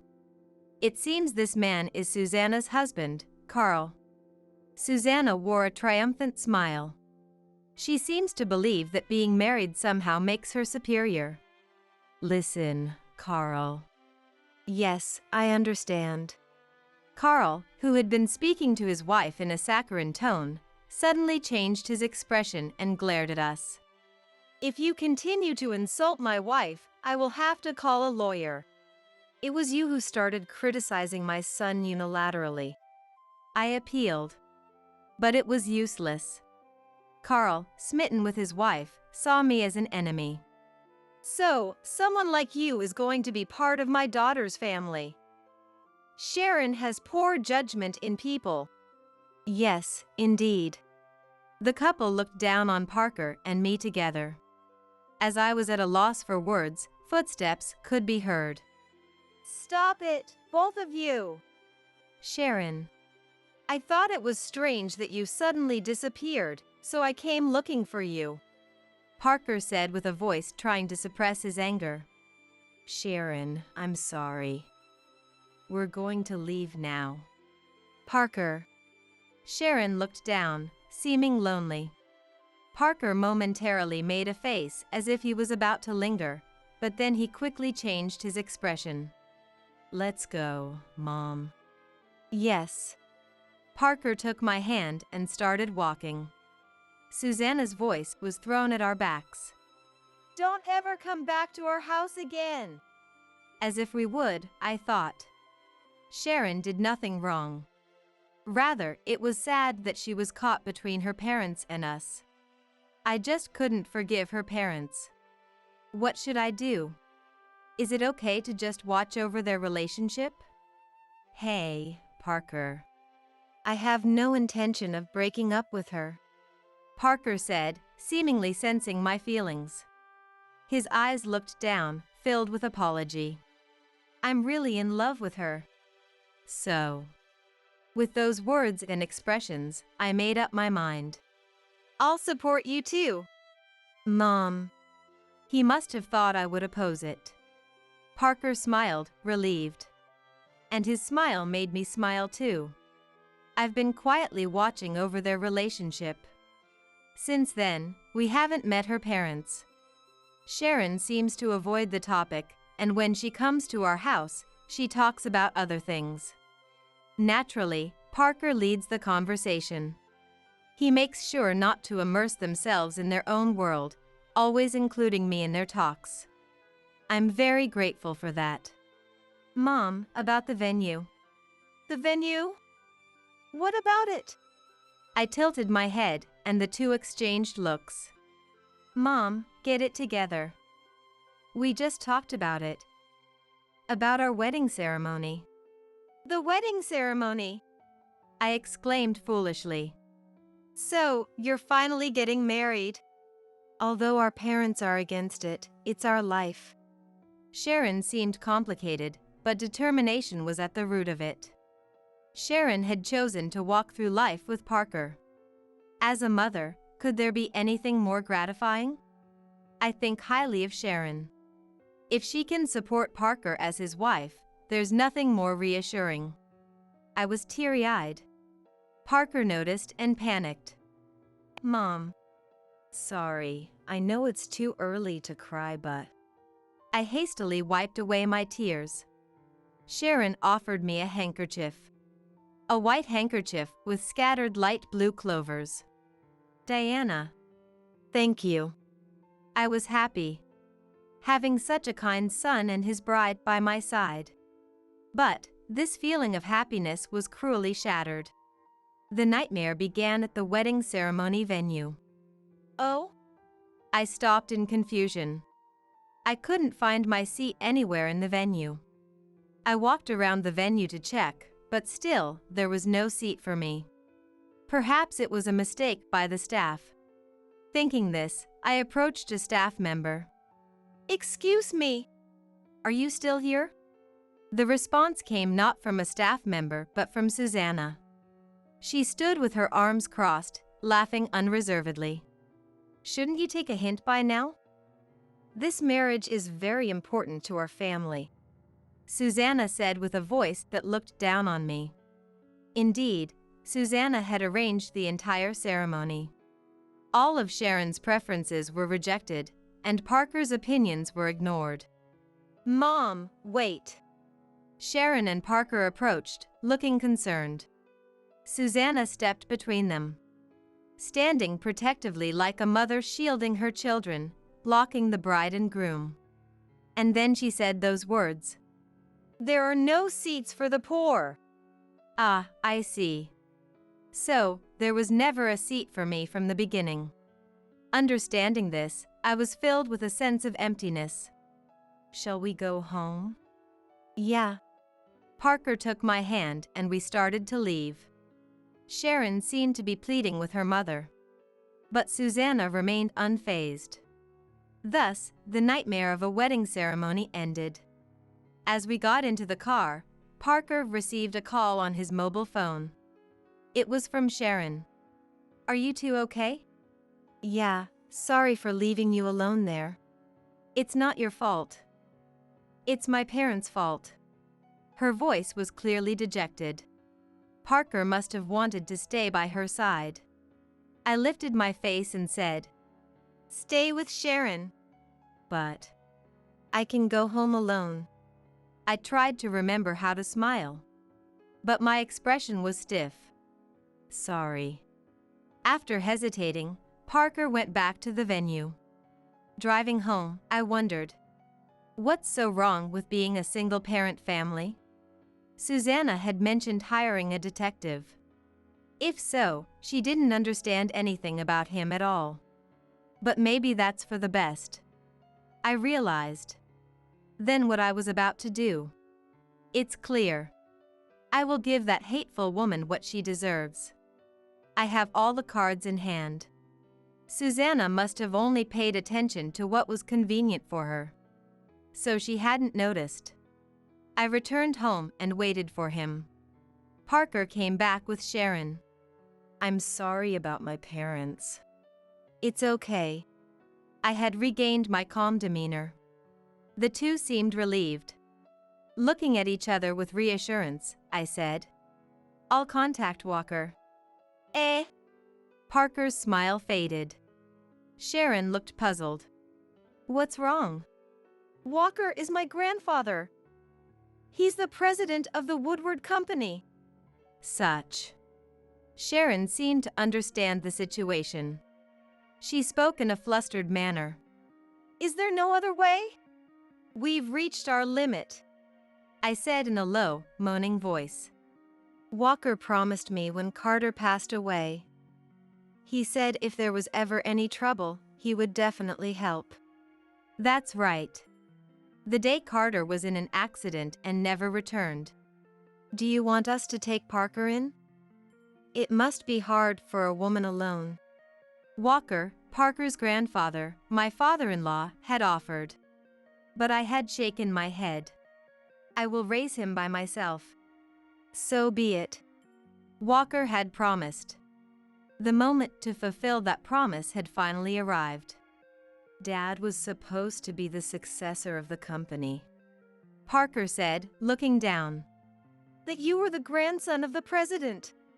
I kept quiet because I didn't want to be judged by Grandpa's prestige. I understand that, but I wished you had told me. Sharon's voice had completely fallen. It's not surprising. The Woodward Company is a globally renowned corporation.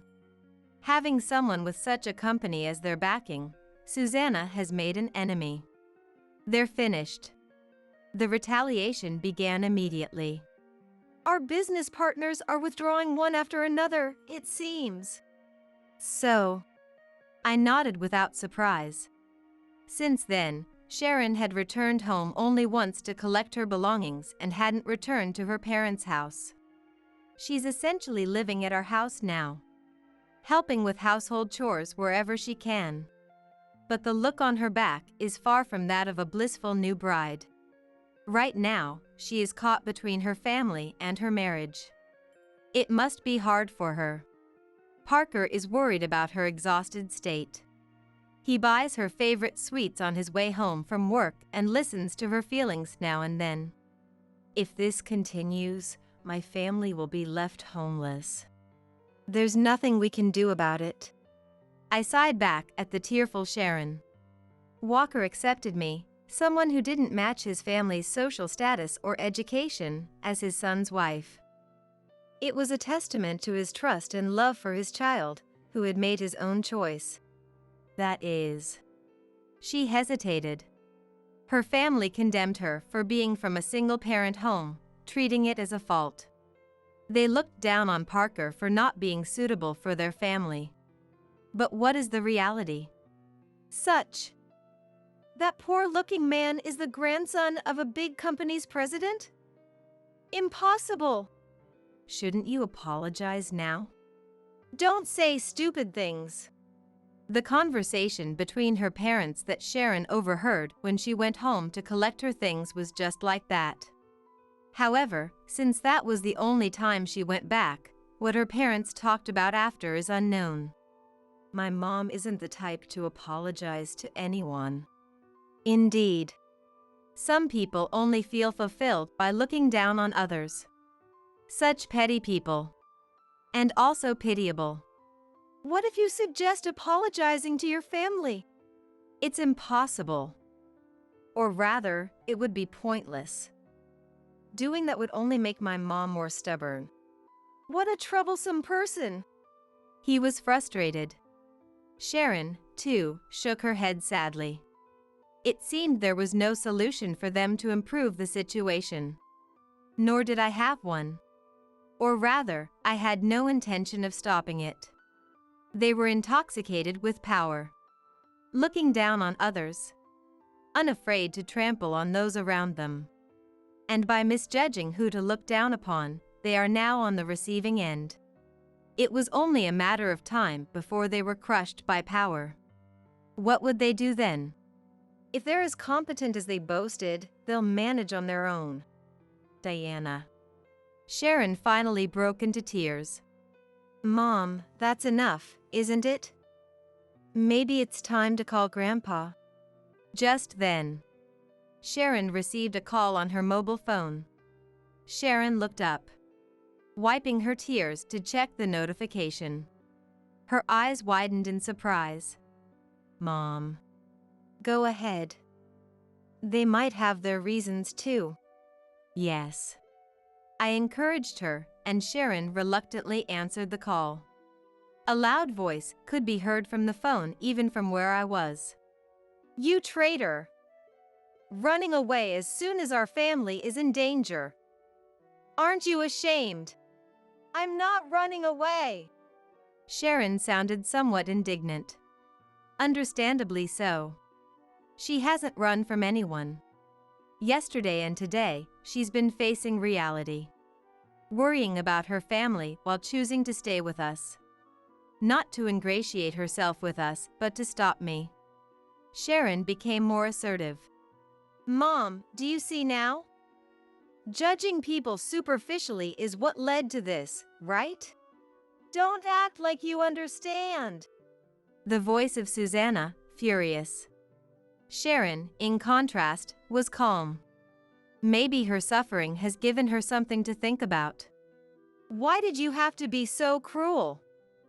I wanted to get along with my new family. But you couldn't do that. That woman doesn't fit into our family. Susanna seems to have narrowed down her disdain to me alone. I bit my lip. Yes. I am just an ordinary woman, born into an average family, without notable education, looks, or anything. But someone accepted and loved me for who I am. He was from a prestigious family, and at first, I was intimidated. But eventually, we were drawn to each other and decided to marry. Do you have any regrets? That's all Walker asked. There's no way I would. I can't forget his face when he answered. The warm and reliable profile of him saying he would protect me. Yet, Carter broke his promise so easily. He left for heaven alone, leaving me behind, my dearest. Tell Susanna. What should I tell her? I cut through my self-mockery and said in my usual tone, that I'm giving you a chance. What a proposition. What kind of face I was making. I didn't even know.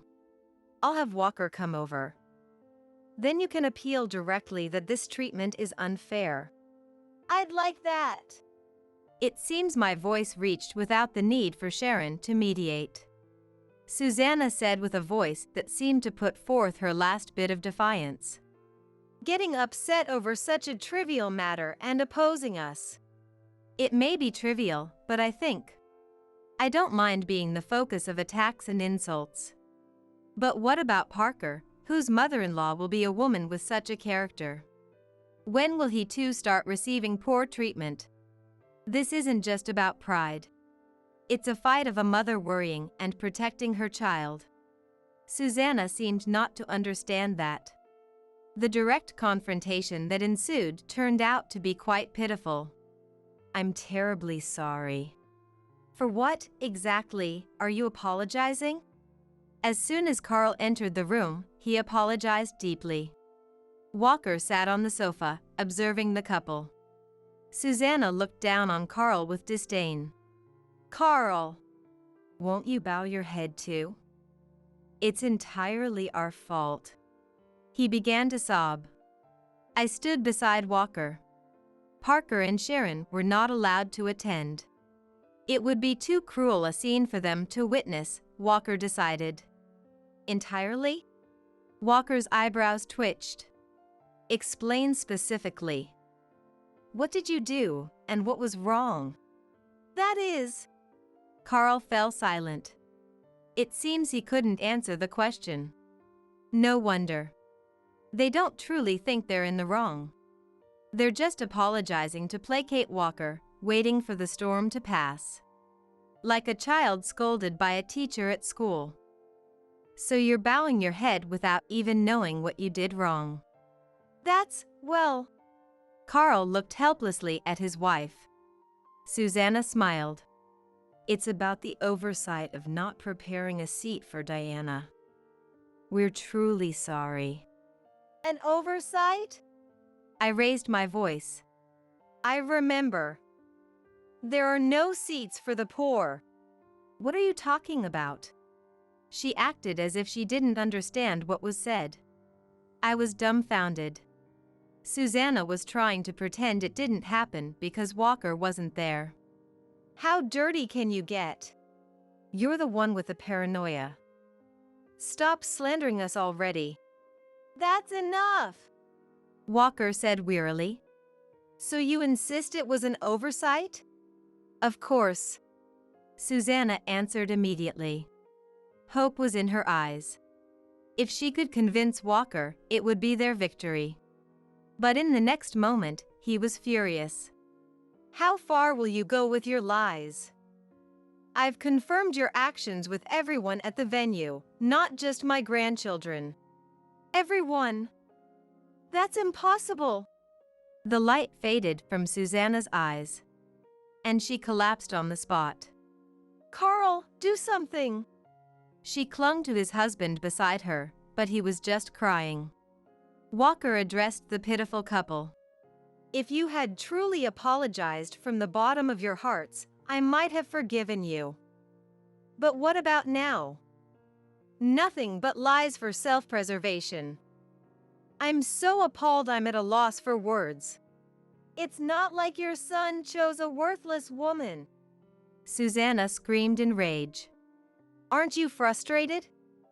That such a woman would become your son's wife. Do you hate Diana that much? Walker looked more pitiful than angry. Susanna shouted. Yes. I didn't like that woman. So I was mean to her. Just for that, why should I suffer like this? Because that mindset is incompatible with mine. Walker's voice was instructive. I wanted to understand what kind of person Diana is. Saying so, Walker looked at me. I instinctively straightened up. Walker exuded the aura of a sage who had attained enlightenment. Carter wouldn't choose a strange woman. So, there must be charm in this person. I wanted to know that charm by talking. What a waste of time! Susanna scoffed, but he remained calm. Diana is good and hardworking.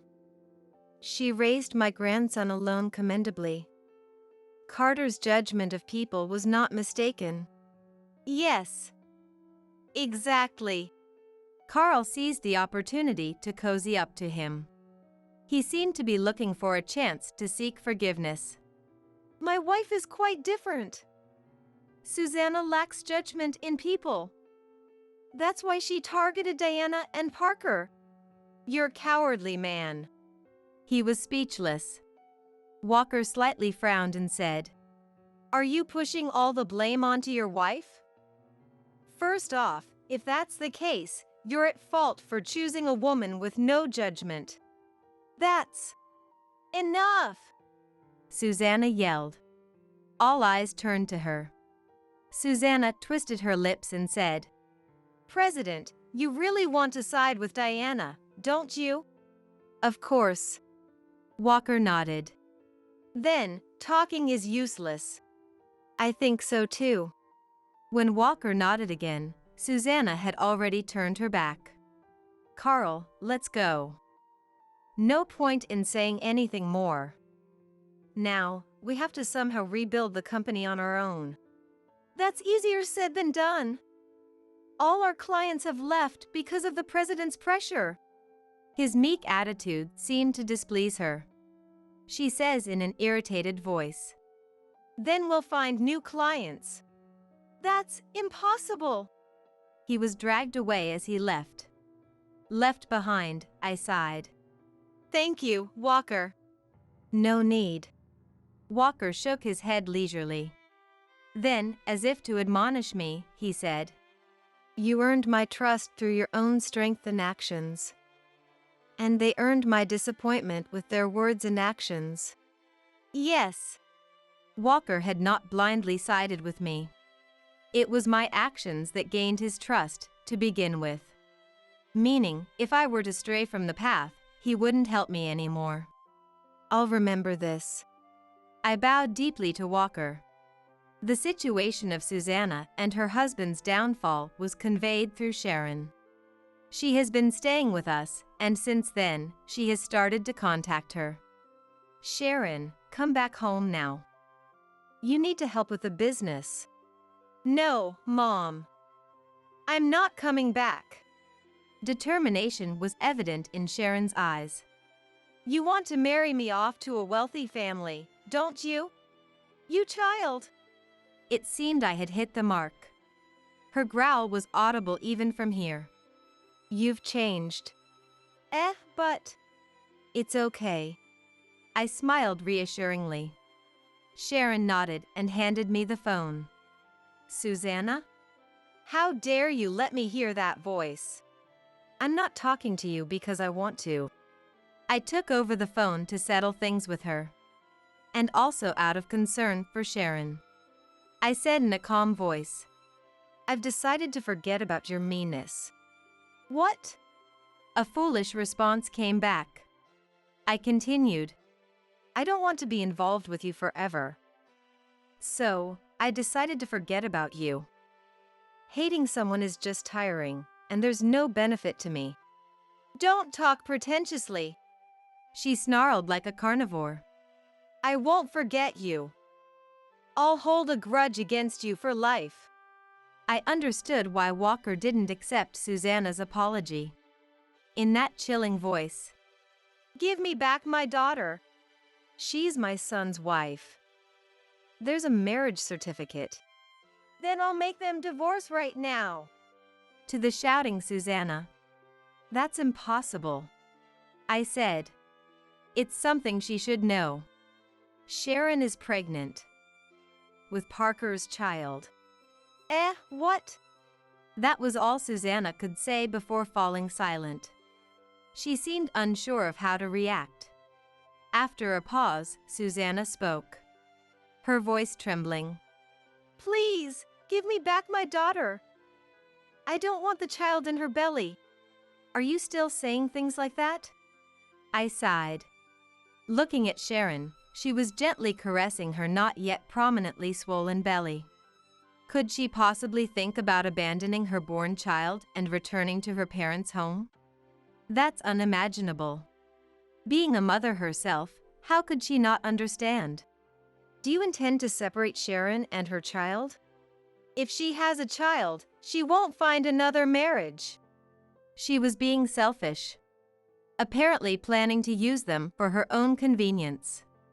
"Don't get involved with Sharon anymore. I am her mother." Susanna weakly protested but didn't give up. "Give her back." "Don't be unreasonable. I'm hanging up now." "Wait. The pregnancy, that's a lie. She can't be that." She was panicking. "Let me talk to her again." "That is, I'll talk to her," Sharon interjected, seeing the situation. "She's in a delicate period now." Worrying it might stress her, I ultimately handed over the phone. "Mom?" "Sharon, right? You're lying, aren't you? That woman is lying, right?" "Mom, it's all true," Sharon said calmly. "I'm going to be a mother in this home. So, I can't meet your expectations, and please, don't call me anymore." Her voice carried a definite force. She groaned, troubled. Eventually, her voice became muffled, seemingly crying. "Sharon, please. We have no other means. Our house is falling apart. Without it, Carl and I have nowhere to go. Relatives have disowned us. What are we supposed to do?" "That's something for adults to figure out." Taking back the phone, I said, "All of this is a result of your actions. She must take responsibility as an adult. Being punished for looking down on me and Parker just for being a single-parent family." "Wait!" Her voice was desperate. I silently ended the call. Despite persistent calls thereafter, Sharon, looking exasperated, turned off her mobile phone. Walker was also pleased with Sharon's pregnancy. "I wish to be involved with the family this time, truly." "Yes, please come to visit our home," Parker replied proudly. Because the house had become too small, moving to a new place in spring was decided. Due to budget constraints, it's a bit far from the station and slightly inconvenient, but it has a large garden. A home where dreams of home gardening and various flowers expand. Since then, Susanna has quieted down significantly. Occasionally, Carl contacts Sharon, but it seems only to vent about the failing company and his grievances towards Susanna. "Dad just blames everything on Mom. I wish he'd be a bit more responsible." "Yeah, especially now that he's going to be a grandpa." Parker said with a laugh. Sharon smiled too. Seeing their harmonious relationship fills me with contentment. Life in the new home was going smoothly. I quit my job to focus on homemaking. Sharon worked until her belly grew considerably, but is now on leave for childbirth at home. The baby born was a girl. Christina, it's such nice weather. The flowers are beautiful too. Sharon smiled at her, and the baby in her arms smiled back. Christina, named so, resembled her father more. Christina, which do you like more, flowers or Mom? She smiles looking at both. No, she's happy because her mom is beautiful. Don't say such flattering things. Parker made Sharon laugh. Can I hold her too? Yes. I lifted my granddaughter Christina into my arms. She was a tiny life, newly born. Yet, the weight in my arms felt significant. What a good girl. Thanks to you. Sharon's smile had evolved from her once innocent expression to one filled with the intelligence of a mother. Grandpa will be coming over for Christmas. Oh, we need to start preparing then. I handed Christina back to Sharon and stood up. I'll help too. Thank you. Let's see, until Christmas. I glanced at the calendar. It was filled with various entries. Notes about future family plans and work schedules. I felt the presence of the passing time, a testament to our lives inscribed there. Impossible! William, that can't be done. Switch the medicine with that. I only heard a whisper, but it was unmistakably William's voice. I'm sorry, Linda. Actually. The next day, Mary confessed something to me. I was shocked and at the same time, resolved. I must protect Mary at all costs. And William, I will never forgive you. My name is Linda. A 55-year-old housewife. Recently, my only son John got married, and I felt at ease. My husband William and I are the same age. Guess we need to start thinking about our retirement, huh? We would laugh about it. John used to live alone in an apartment about a 5-minute drive from our house. It was a studio apartment. So, after getting married, the newlyweds moved to a bigger apartment. Their new place was even closer to us, just a 10-minute walk away. William and I thought, it's comforting to have John so close. But I felt a bit uneasy. Being so close to the house means we need to be careful not to overstep boundaries. I was warned by a friend before. At this age, most of my friends have become mother-in-laws just like me. And from them, I got various pieces of advice. The most shocking was about sons' wives. People have two sides. Just because she smiles in front of you doesn't mean she's happy. My friend said in a serious voice. In essence, don't be fooled by the superficial smiles of sons' wives. No one wants to doubt the smiling face of their son's wife. But my friend's words were convincing. In fact, this friend got along well with her daughter-in-law, meeting up frequently. She was like a real daughter to me. She'd often say. However, it turned out the daughter-in-law had been forcing herself to accommodate herself to her mother-in-law. One day, her pent-up frustrations exploded, and she got angry. They almost broke off their relationship, but somehow they managed to calm things down. At the end of the day, we're strangers. A proper distance is crucial. I remember the tired sigh and the lonely look on my friend's face. Mary, who married John, is a really nice girl. Always smiling and great at listening to others. Truly adorable. I wondered how such a nice girl ended up marrying John. When I visited the apartment, Mary greeted me with a smile. Furthermore, feel free to visit anytime, she said. I want to believe there's no lie in her words or smile. But taking everything she says at face value and imposing could be dangerous. To get along with a son's wife, such caution is necessary. By being cautious, we maintained a good relationship. We meet only when invited by the couple. We also refrain from contacting them unless necessary. It feels a bit lonely, but thanks to this, we've been able to get along without any issues. However, one day, when my son and his wife came to visit, they made a surprising request. Excuse me? What did you say? I asked again, and John repeated the same words. That's right, I've been assigned to work overseas, so we want Mary to stay here with you. John had been on business trips abroad before, but this was his first long-term assignment. Upon asking, it turns out the duration is at least 2 years. And it might extend beyond that. 2 years? Is it okay for a couple to be apart for so long? Wouldn't it be better for Mary to go with you? Mary has her job, and I'll be busy abroad. It's safer for her to live with you guys than alone in a foreign country. John looked to Mary for consent, and Mary nodded with a smile. Really? We don't mind, but if we can support our son and his wife, that would be wonderful. But, is this really what Mary wants? Living with us, the in-laws, might be less comfortable for her than following John abroad. If Mary's parents were around, maybe she could have relied on them, but both of Mary's parents have passed away. But why can't she just live on her own?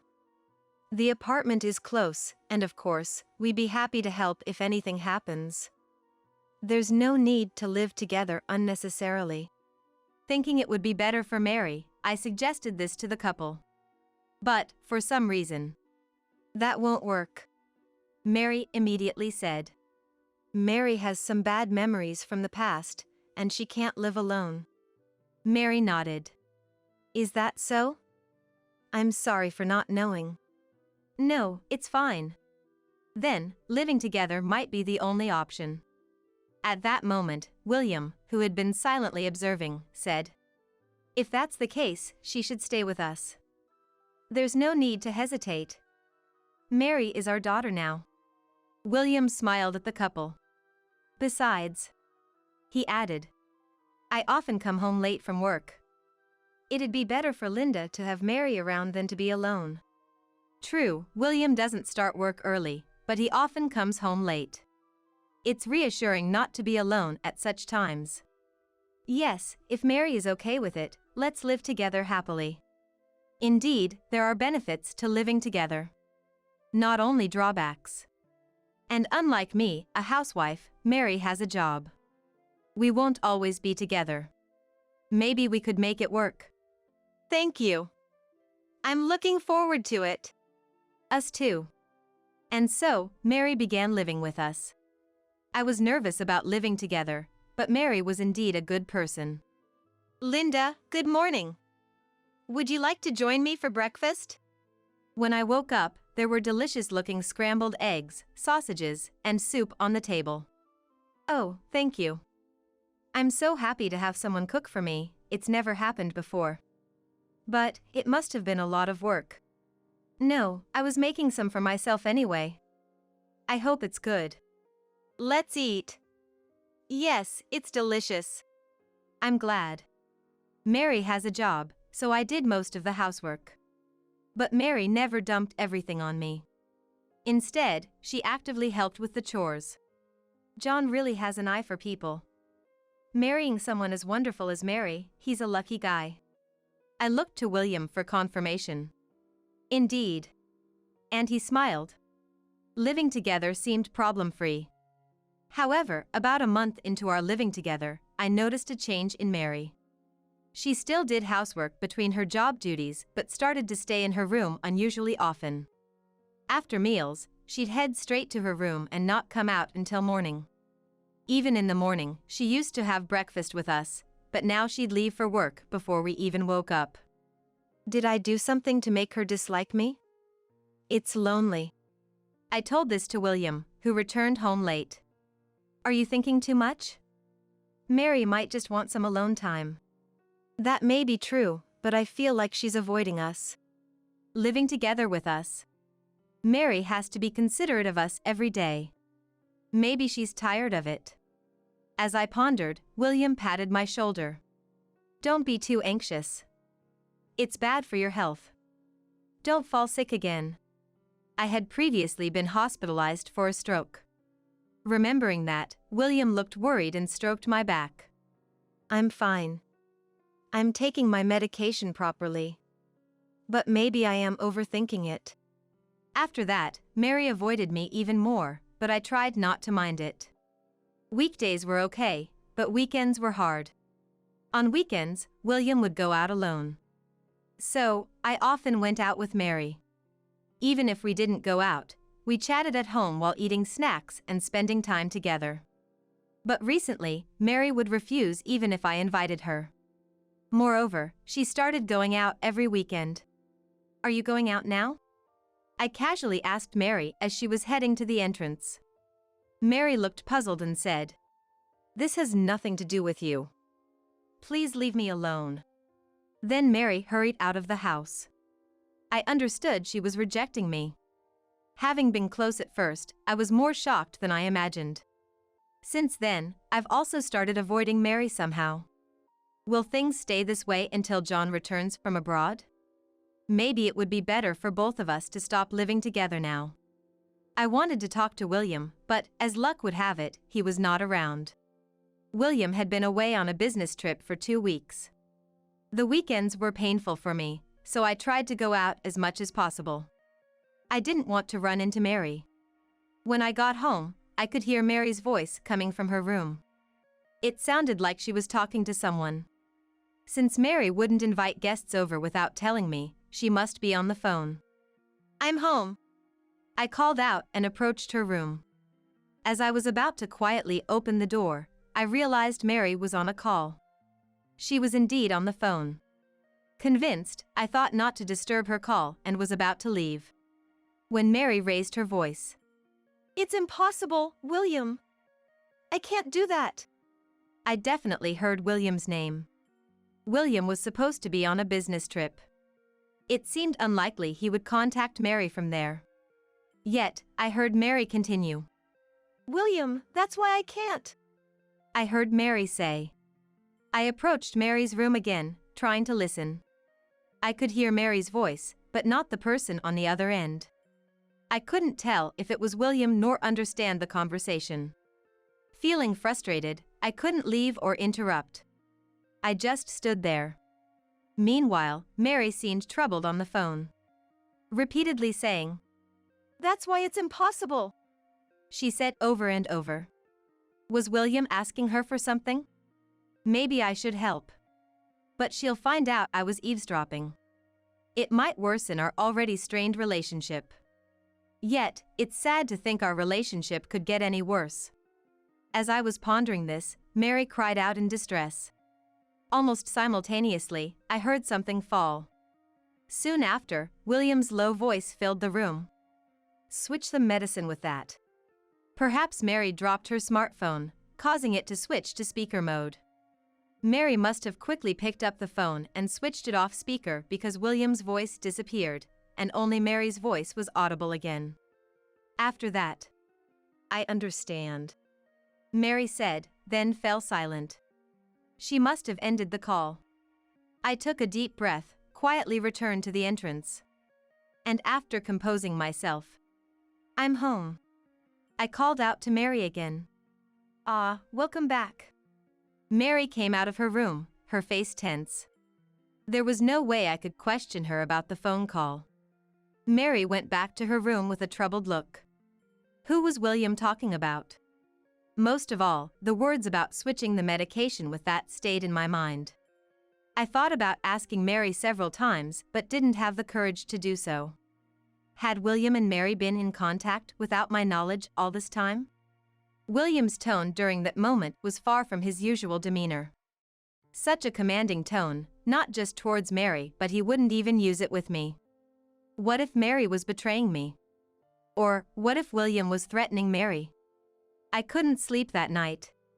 The next day, rubbing my sleepy eyes, I was drinking water in the kitchen when Mary woke up. "Good morning, Mary." My voice was hoarse from lack of sleep. But Mary's voice sounded even less energetic. "Good morning," she said, looking down, in a barely audible voice. "Mary, you seem down. What's wrong?" Could it be related to yesterday's phone call? Concerned, I looked at Mary and was shocked. Mary's eyes were swollen. Her cheeks were wet with tears, and tears were still overflowing from her eyes. Mary, what's wrong? Are you okay? Instinctively grabbing her hand, Mary grasped mine back. I'm sorry, Linda. Actually. Mary then explained something to me while crying. It was unbelievably shocking. I didn't know how to react after hearing everything. Stunned by Mary's sudden confession, my mind went blank. Mary cried in front of me again. I'm sorry. Linda, I'm sorry. Mary kept apologizing. I hugged Mary. What are you talking about? It's all William's fault, not yours.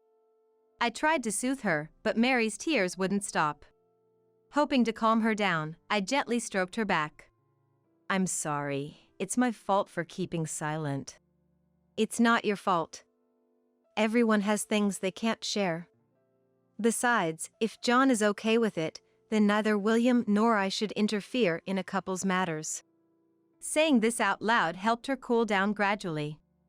And then, anger towards William started to rise. How many years has it been since William and I got married? We've had our fights and even discussed separation.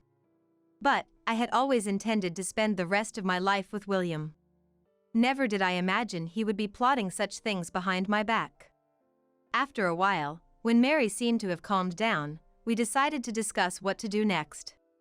First, we should contact John before William returns from his business trip. For Mary, she thought, I don't want to interfere with his work. But that's not right.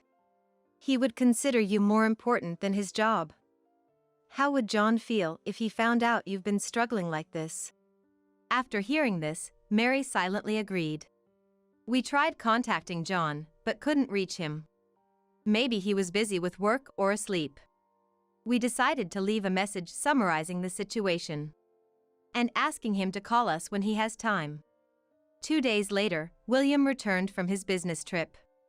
I'm exhausted, he repeated, handing me his bag and jacket. I took them, saying, Welcome back, without really meaning it. Entering the living room, William looked around. What's wrong?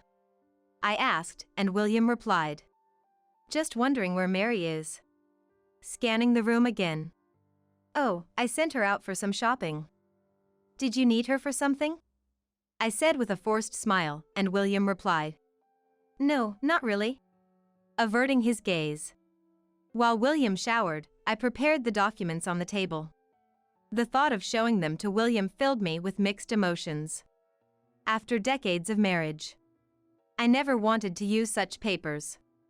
But knowing the truth, I could no longer envision a future with him. William came out of the shower, looking satisfied, and sat down with a towel around his neck. Normally, he would finish off a beer already set out for him. But noticing the absence of beer, he squinted at me questioningly. Hey, where's the beer? There's no beer today. Look at this instead, I urged, and William, looking at the papers on the table, was shocked. What's this? He said angrily, staring at the table. I clenched my fist and said, These are divorce papers. Please, let's get divorced.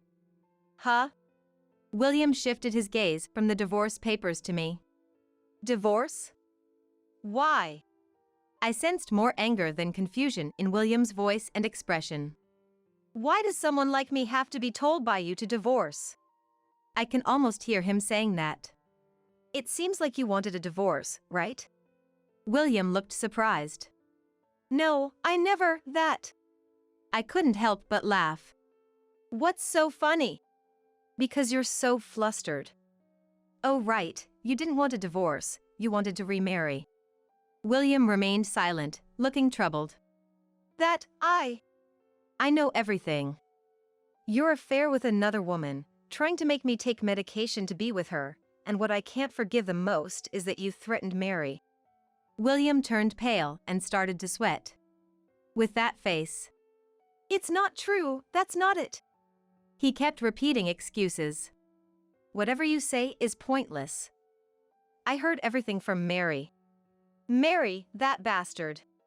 Mary had debts before getting married. It seems William found out when she was talking to John about it on the phone. The reason she couldn't live alone was because she wanted to use the rent money to repay the debt. Knowing she had no money, William must have thought he had the upper hand. He had Mary doing menial tasks behind my back. Mary, afraid of being thrown out, couldn't stand up to William. Apparently, Mary was keeping an eye on William every time she had a day off to break free from him. That's when she witnessed William cheating. When she confronted him, "Linda will be the one who's sad," he brazenly responded.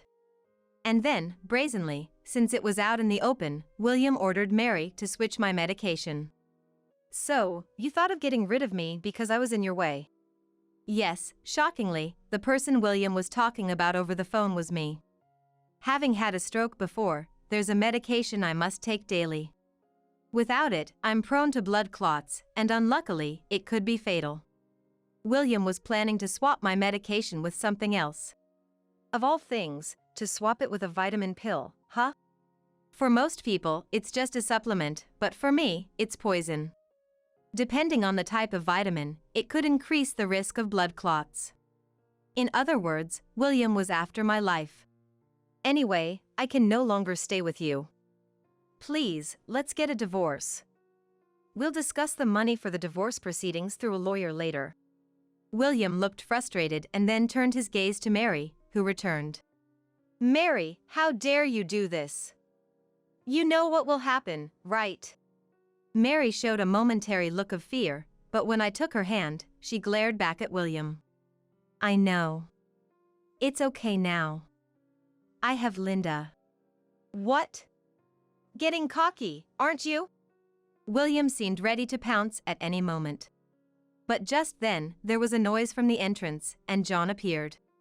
"Are you okay?" John stood in front of William, shielding Mary. "John, why are you here?" "I got a call from Mom and rushed back from overseas." "Dad, I'm disappointed. What have you done?" "At first, I just wanted to exploit a weakness and leave. But then, I needed money. Either way, it's despicable.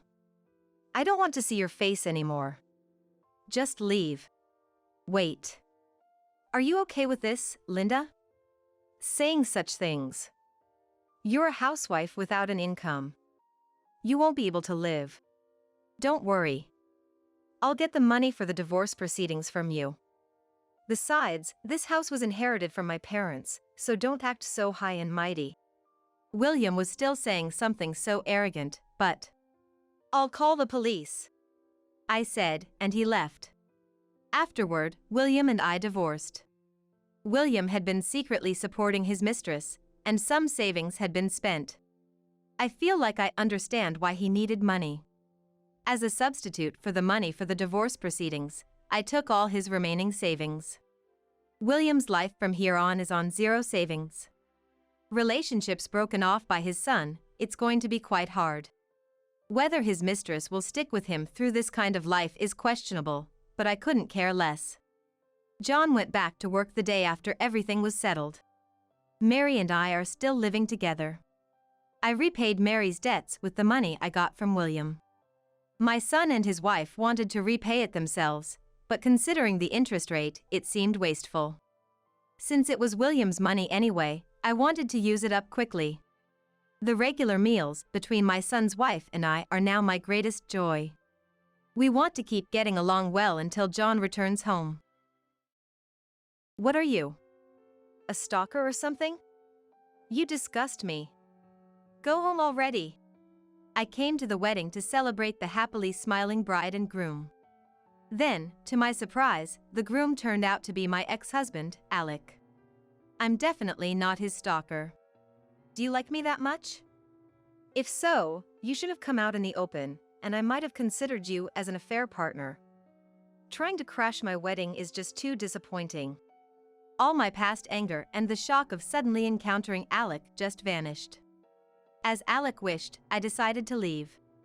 However, 30 minutes later, I ended up returning to the venue with someone.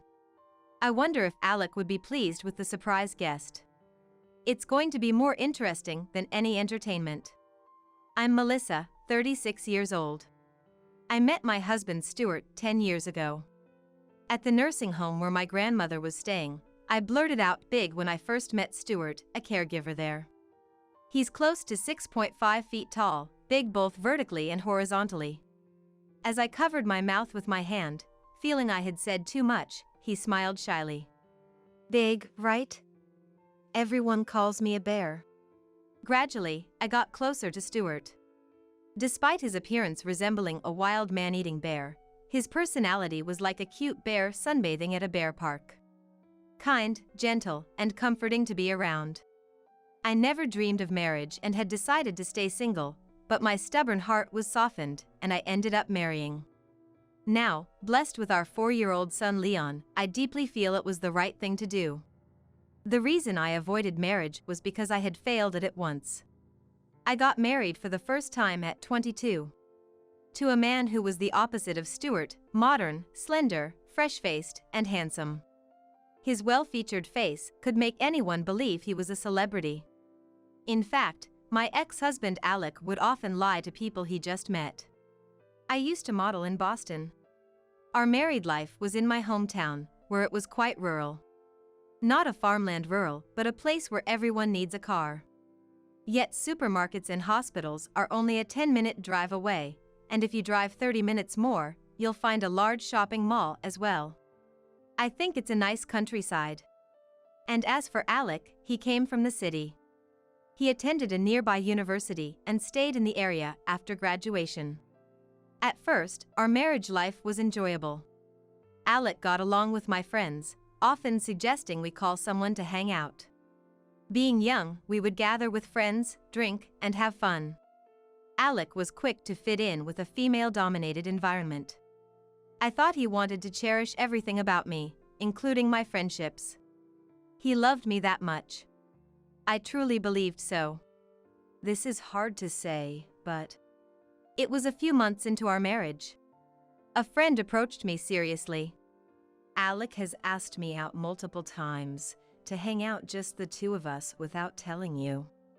It wasn't an invitation to play tag or pretend. My head was immediately filled with indecent thoughts. And it wasn't just her. Alec had approached almost all of my friends. I felt betrayed by Alec and sorry for my friends. I confronted Alec immediately. I'm just saying that to be sociable. It makes women happy. Alec carelessly patted my head as I turned red with anger. Well, some simple women might misunderstand kindness from a handsome guy like me. Luckily, none of my friends betrayed me to go along with Alec's invitations.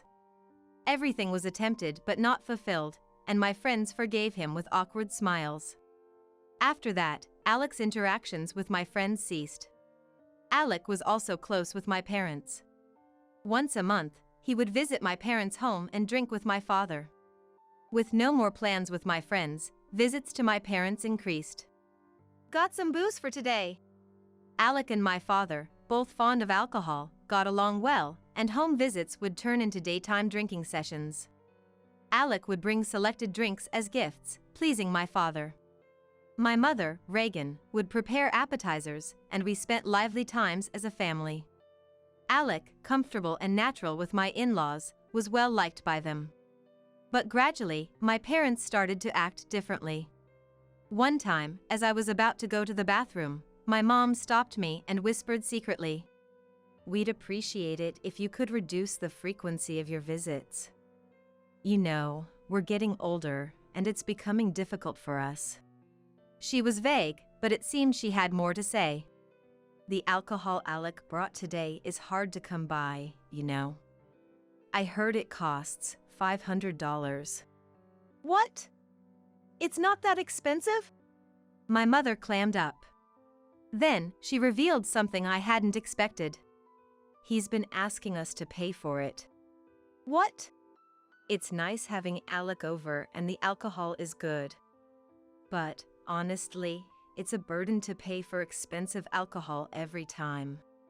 Initially, the cost for the alcohol was around $20. Could I get the money for the alcohol? He would say so nonchalantly, and my mother happily paid. But gradually, the price increased, and it became normal for it to exceed $300. However, the actual cost of the alcohol was at most $50, and above all, it was purchased with our living expenses. $500 is just too much. But we can't spoil Alec's feelings, right? Indeed, my parents had repeatedly said that gifts were unnecessary, without me realizing the underlying sentiment. I thought I was doing filial piety by visiting frequently with Alec. I immediately confronted Alec, who looked happily flushed, about asking for money. Maybe because he was drunk, he responded nonchalantly. "What's the big deal? If you go to a club, you pay a lot of money, right? I'm bringing alcohol and drinking it with them, so I should get paid, or it's a loss." He didn't care about my anger at all, almost as if he expected gratitude. Turning towards my beet red face, he laughed. "Hey, Melissa turned into an octopus. Reagan, make some octopus appetizers." I was so dumbfounded by the absurdity of it all that I lost my words. I just exchanged looks with my parents, who had twisted expressions. Alec seemed to like my family home. Unlimited drinks, a mother who worked like a maid, and he even receives pocket money. But I couldn't bring Alec home anymore. Ah, so boring. I'm nice to you and this is how you treat me. After that, Alec stopped coming to the house and started going out alone. On top of not giving me any money for living expenses, he had secretly incurred debts. And when infidelity came to light and I confronted him, he suddenly hit me. "Shut up. I don't need you anymore.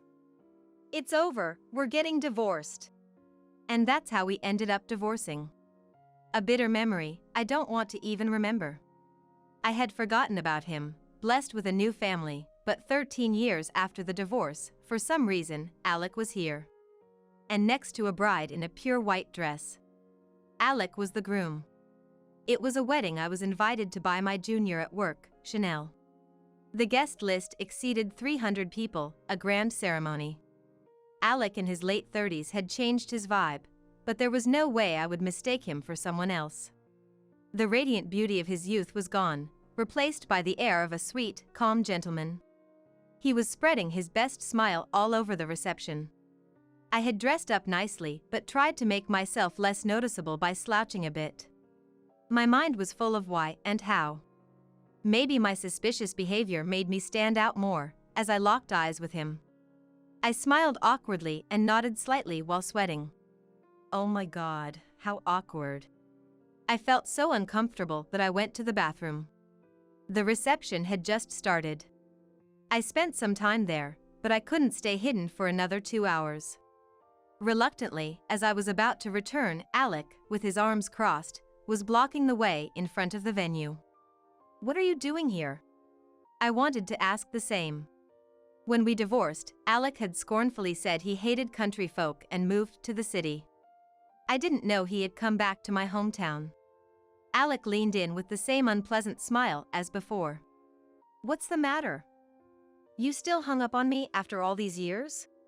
He seemed gentlemanly earlier, but it must have been just the outfit and the setting. Alec was still laughing vulgarly. "Wow, you've got wrinkles. You've aged. You were cute when you were younger, but marrying for looks was a mistake. Good thing I divorced you back then." Alec pointed at the faint laugh lines I was self-conscious about and laughed all by himself. I've always felt he was a bit immature, but now it's just creepy, like he's still a little kid.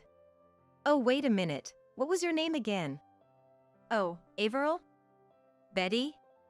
Let's see, oh yeah, Melissa. Look, just give up on me already. As you can see, I'm married. I've already." I started to say, but Alec wasn't listening to me. "Can't believe you were able to stalk me with that face of yours. Don't you own a mirror? Or are your eyes rotten? Oh, maybe it's presbyopia? Let's make things clear, with your looks, there's no way you and I could start over. I didn't want to see you. In my memories, you were still cute. Don't tarnish my memories." Alec stuck out his tongue in jest. Our past is already tainted. I only remember fighting with Alec, and if it's possible, I'd remove those memories from my brain. I wasn't prepared to encounter Alec like this today. I wanted to say something back, but my mind went blank and no words came out. I clenched my fist tightly and looked away from him. Ah, your face is all red. Oh right, Melissa, you always used to get so mad and turn red. It was cute when you were younger, but a red-faced angry old woman is just ugly. My face felt even hotter. I looked away, but Alec kept peering into my face. You shouldn't choose a marriage partner based on looks. After all, looks fade. Sorry, Melissa, for leaving you when looks were all you had. This time, I'm going to be happy. I chose my partner not just for her looks, but for what's inside. What's inside? I couldn't help but ask back. Yeah, the inside. You must have been able to sneak in because there are so many people, but don't you see that you don't belong here at a wedding? Get lost already.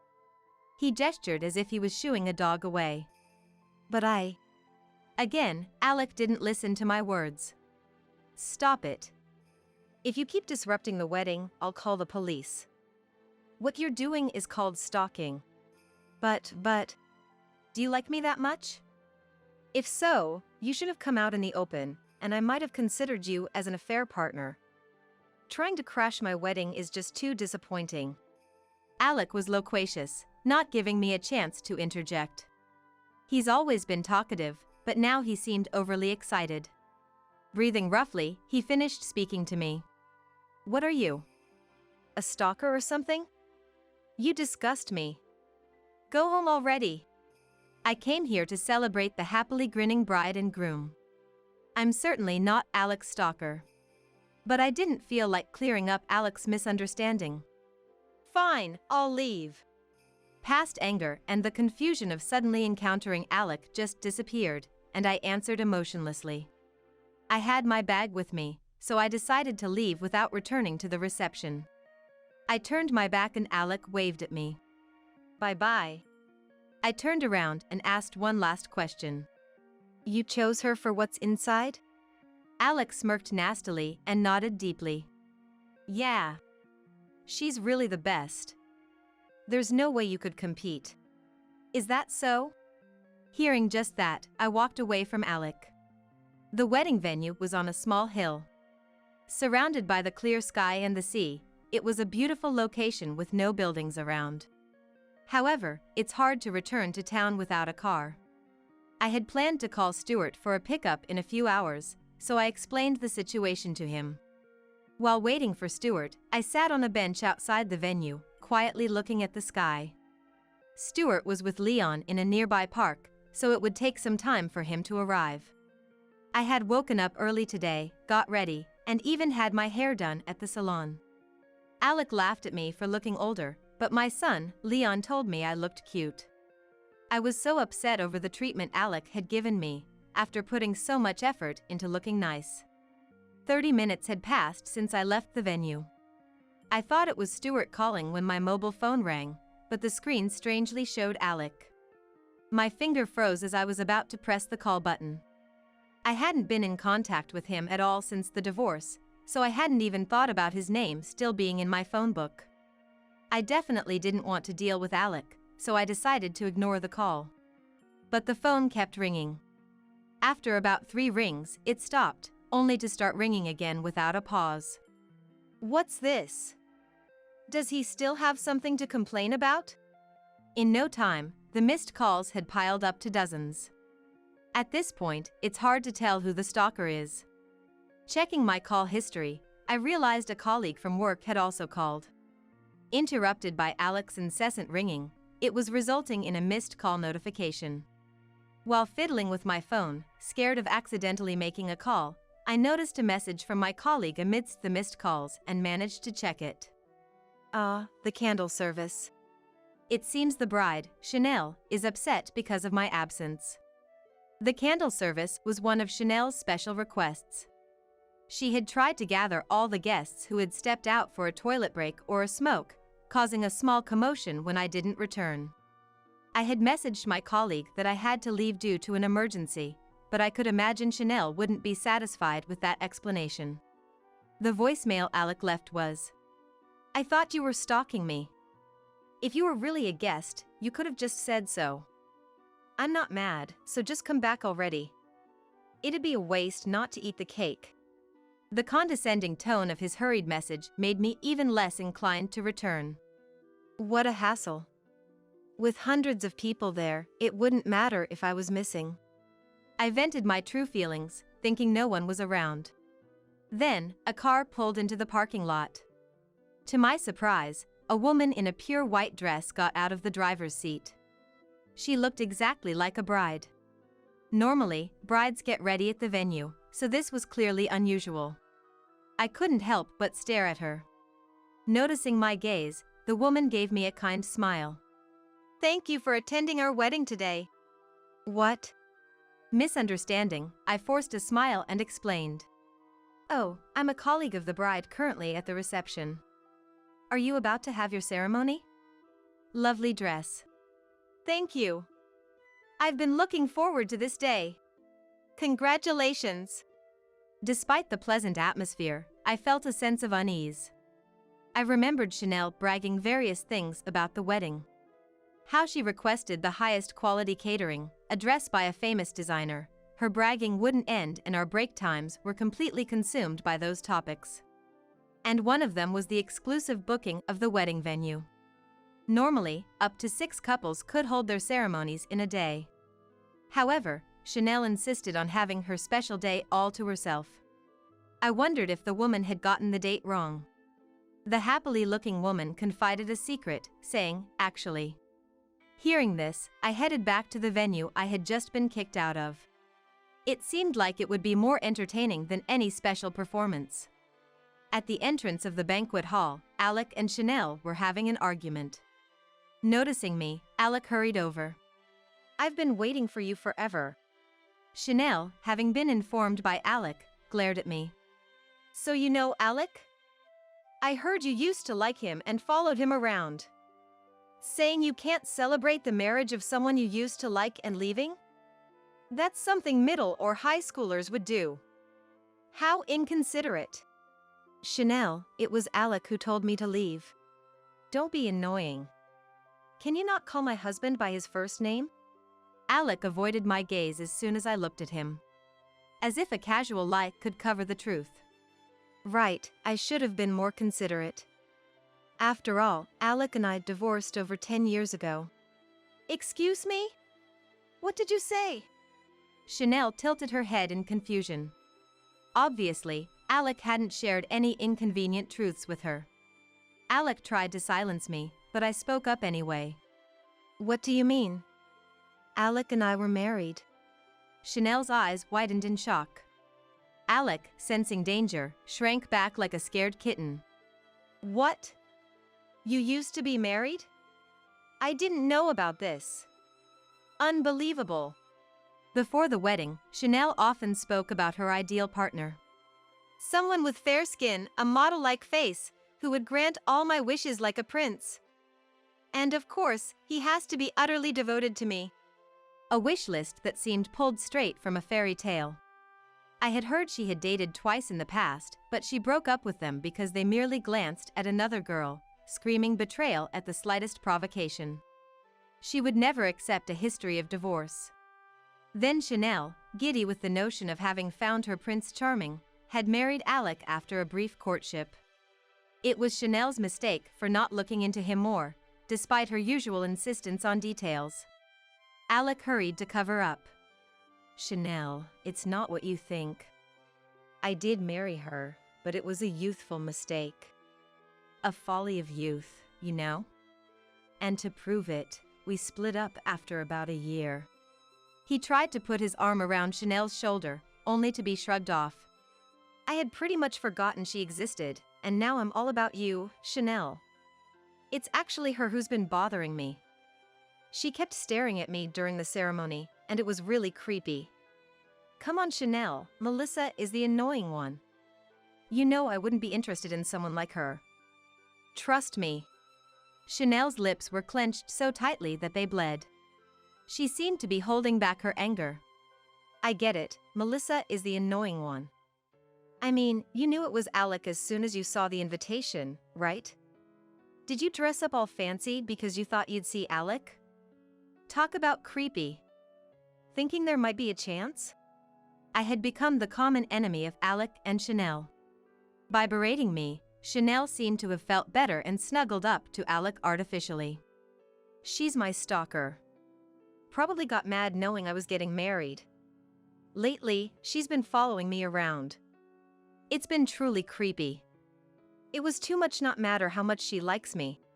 Stalking and then showing up at the wedding thinking there's a chance is just too creepy. They laughed together. A vulgar laughter that didn't suit the beautiful bride and groom. Melissa, I'm sorry. I know it must be hard to see me and Alec so happy, but it's unthinkable for someone to leave in the middle of the ceremony. Please, stay till the end to get over your feelings for Alec. I was ridiculed thoroughly. I couldn't possibly celebrate their union now. Chanel, I really didn't know the groom was Alec. Save your pointless act. It's true. Because he had a different last name back then. Chanel, not understanding, was carefully enlightened by me. He was Alec Brown before. Now, Alec Taylor. Do you understand why? Alec was the first to pounce on me. Not that we were getting along, but Chanel, with a look of anger, pulled us apart. This made it easier to continue. Alec has been married and divorced several times after divorcing me, even taking his wives' last names. Alec yelled, "Shut up," but was immobilized by Chanel, who had thrown her arms around him. Chanel's grip tightened, and Alec began to moan in pain. Alec's history of divorces wasn't just once. It appears he had been married and divorced at least 5 times. Knowing the truth, Chanel's grip tightened around Alec to the point it seemed she might be breaking his spine.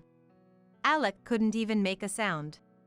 To those unaware of the turmoil, they might appear as a passionately embracing bride and groom. The banquet staff, previously too intimidated to intervene, finally managed to stop Chanel. Chanel's fiery temper had evidently left the staff terrified. But they seemed to realize Alec's life was in danger if they didn't act. After a bit of coughing, Alec turned his fury on me. Melissa! Secretly following me around and digging up unnecessary information. You're beyond what you call a stalker. Although Alec's bloodshot eyes were frightening, I kept my composure. Come on, it's your wedding. Let's keep it calm. I looked towards the lobby and saw that she was prepared. Alec, congratulations on your wedding. I clapped loudly. Perplexed Alec and Chanel watched with a perplexed expression. Then a woman in her wedding dress approached. The shyly smiling woman was far more charming as a bride than Chanel. While I was blessing them with a full smile, Alec stepped back with a pale face. Isabel! The woman who had arrived at the venue in a wedding dress was named Isabel. According to her, she had been dating Alec until a few months ago. They even got engaged. But he broke up with her suddenly without giving a reason, and Isabel couldn't accept it. Upon investigating, she discovered he had another fiancé and was repeatedly getting married. Her unceasing smile in this situation was eerie. Though skeptical of her story at first, the evidence of their relationship and the detailed records of Alec's past she provided made disbelief impossible. I've always been by Alec's side. I know everything about him. So the stalker was you! Alec had actually been a victim of stalking. That's why he mistook me for the stalker. While Chanel and the staff were stunned, Isabel pulled Alec's arm. In place of the frozen staff, I pushed open the heavy doors to the banquet hall. Inside, the guests were tired of the lengthy and dull entertainment. The newly returned bride and groom were greeted with huge applause. Thank you, everyone, thank you. Isabel led Alec through the venue. Isabel radiated a happiness aura from her entire being. Alec, now utterly soulless, barely managed to stand. A light push on his index finger might topple him.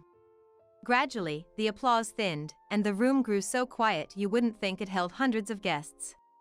Who are you? Finally, Chanel shouted.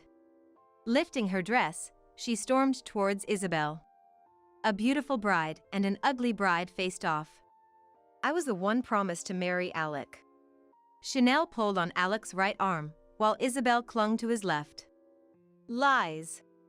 It's not a lie. I presented the evidence Isabel had prepared to Chanel. Even after seeing it, Chanel screamed, "It's a lie," and threw the evidence away. A guest picked it up, and a game of telephone started spontaneously. While Isabel and Chanel fought, the whole venue quickly became aware of the situation. Even as the staff and both families tried to intervene, Chanel was too agitated to be stopped. Isabel laughed madly. Of course, the wedding couldn't continue, and the guests were practically kicked out. Alec, notably, had fainted on the floor. An incensed Chanel, not noticing Alec had collapsed, impressively trampled over his face. Isabel vanished after seemingly fulfilling her revenge. Though Chanel had been cheated on by Alec, she received no sympathy from anyone. Her disgrace at the wedding was too much to elicit even pity. Chanel came from a wealthy family, the only daughter.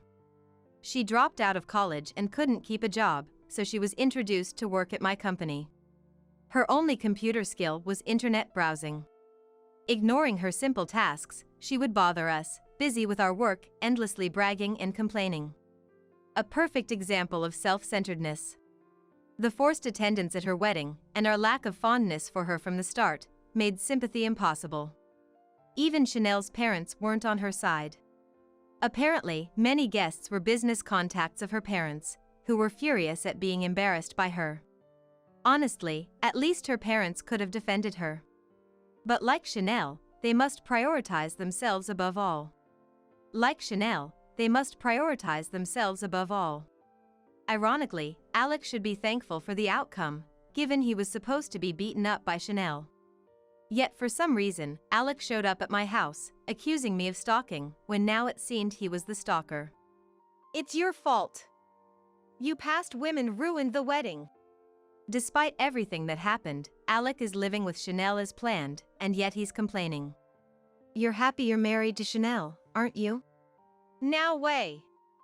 She's worthless. What? But you chose Chanel for her personality, didn't you? Well, yeah.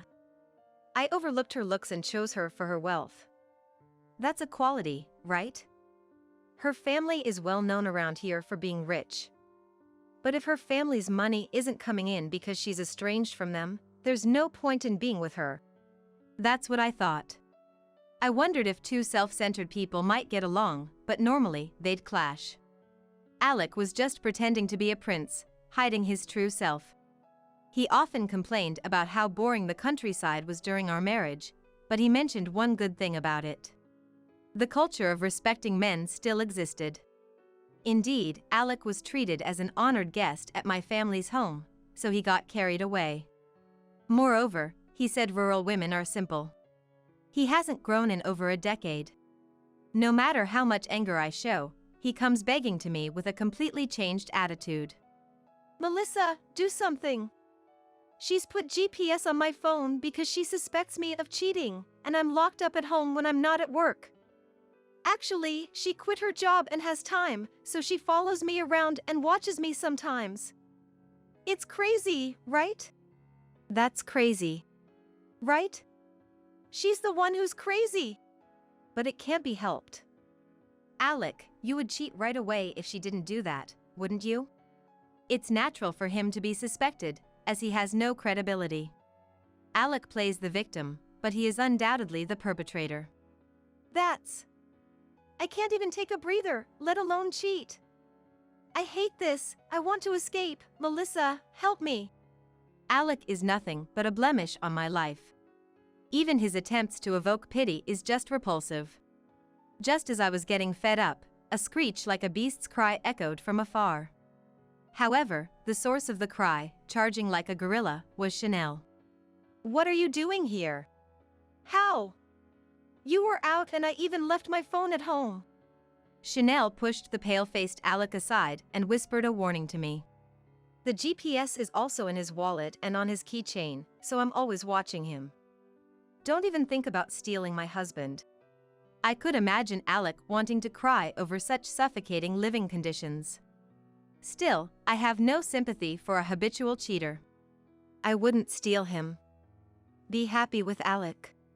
I answered with a smile. Chanel tried to take Alec back, hugging him, but he stubbornly resisted. I don't want to go back. Come on, Melissa. Deep down, you still love me, don't you? His confidence was baffling. Love you? Impossible. I'm married too, you know. The front door quietly opened. I had asked Stuart, my current husband, to wait inside, feeling awkward about introducing my ex to him. But he couldn't stay away any longer due to the noise outside. Eek! Alec shrieked at the sight of the towering Stuart looking down on him. Trembling as if he'd encountered a man-eating bear, I teased him for fun. This man is being persistent. Can you do something? Stuart's eyebrows twitched at my words. Just that was enough for Alec to cling to Chanel and make a quick escape. Alec, frightened by the gentle bear, never showed up in front of me again. Whether it's because of the bear or he's sticking to Chanel in their newlywed life, I don't know. Thus, my peaceful days returned. I'm not good with confrontations, Melissa. I didn't know what to do to help when you were in trouble. Sorry. It's okay. You're protecting me, just being by my side, Stuart. Even with this look, there comes advantages. I always felt my size and intimidating presence were a flaw, but it turns out, just a glare can protect my family when needed. Not bad at all. Stuart and I shared a smile. Then Leon, wielding a toy sword, bursted in. I'll defeat the dinosaur. Suddenly, it was time for a play fight. Stuart is always casted as a dinosaur. Ah, I'm defeated. Got you! Mama, I came to save you. I defeated the scary dinosaur. Stuart effortlessly lifted Leon onto his shoulders. Brave sir, I won't cause trouble anymore. Please make me your ally. Okay. Let's protect Mama together. Yay! I have two reliable heroes by my side. The sight of Big Stuart and Little Leon playing together is something I cherish.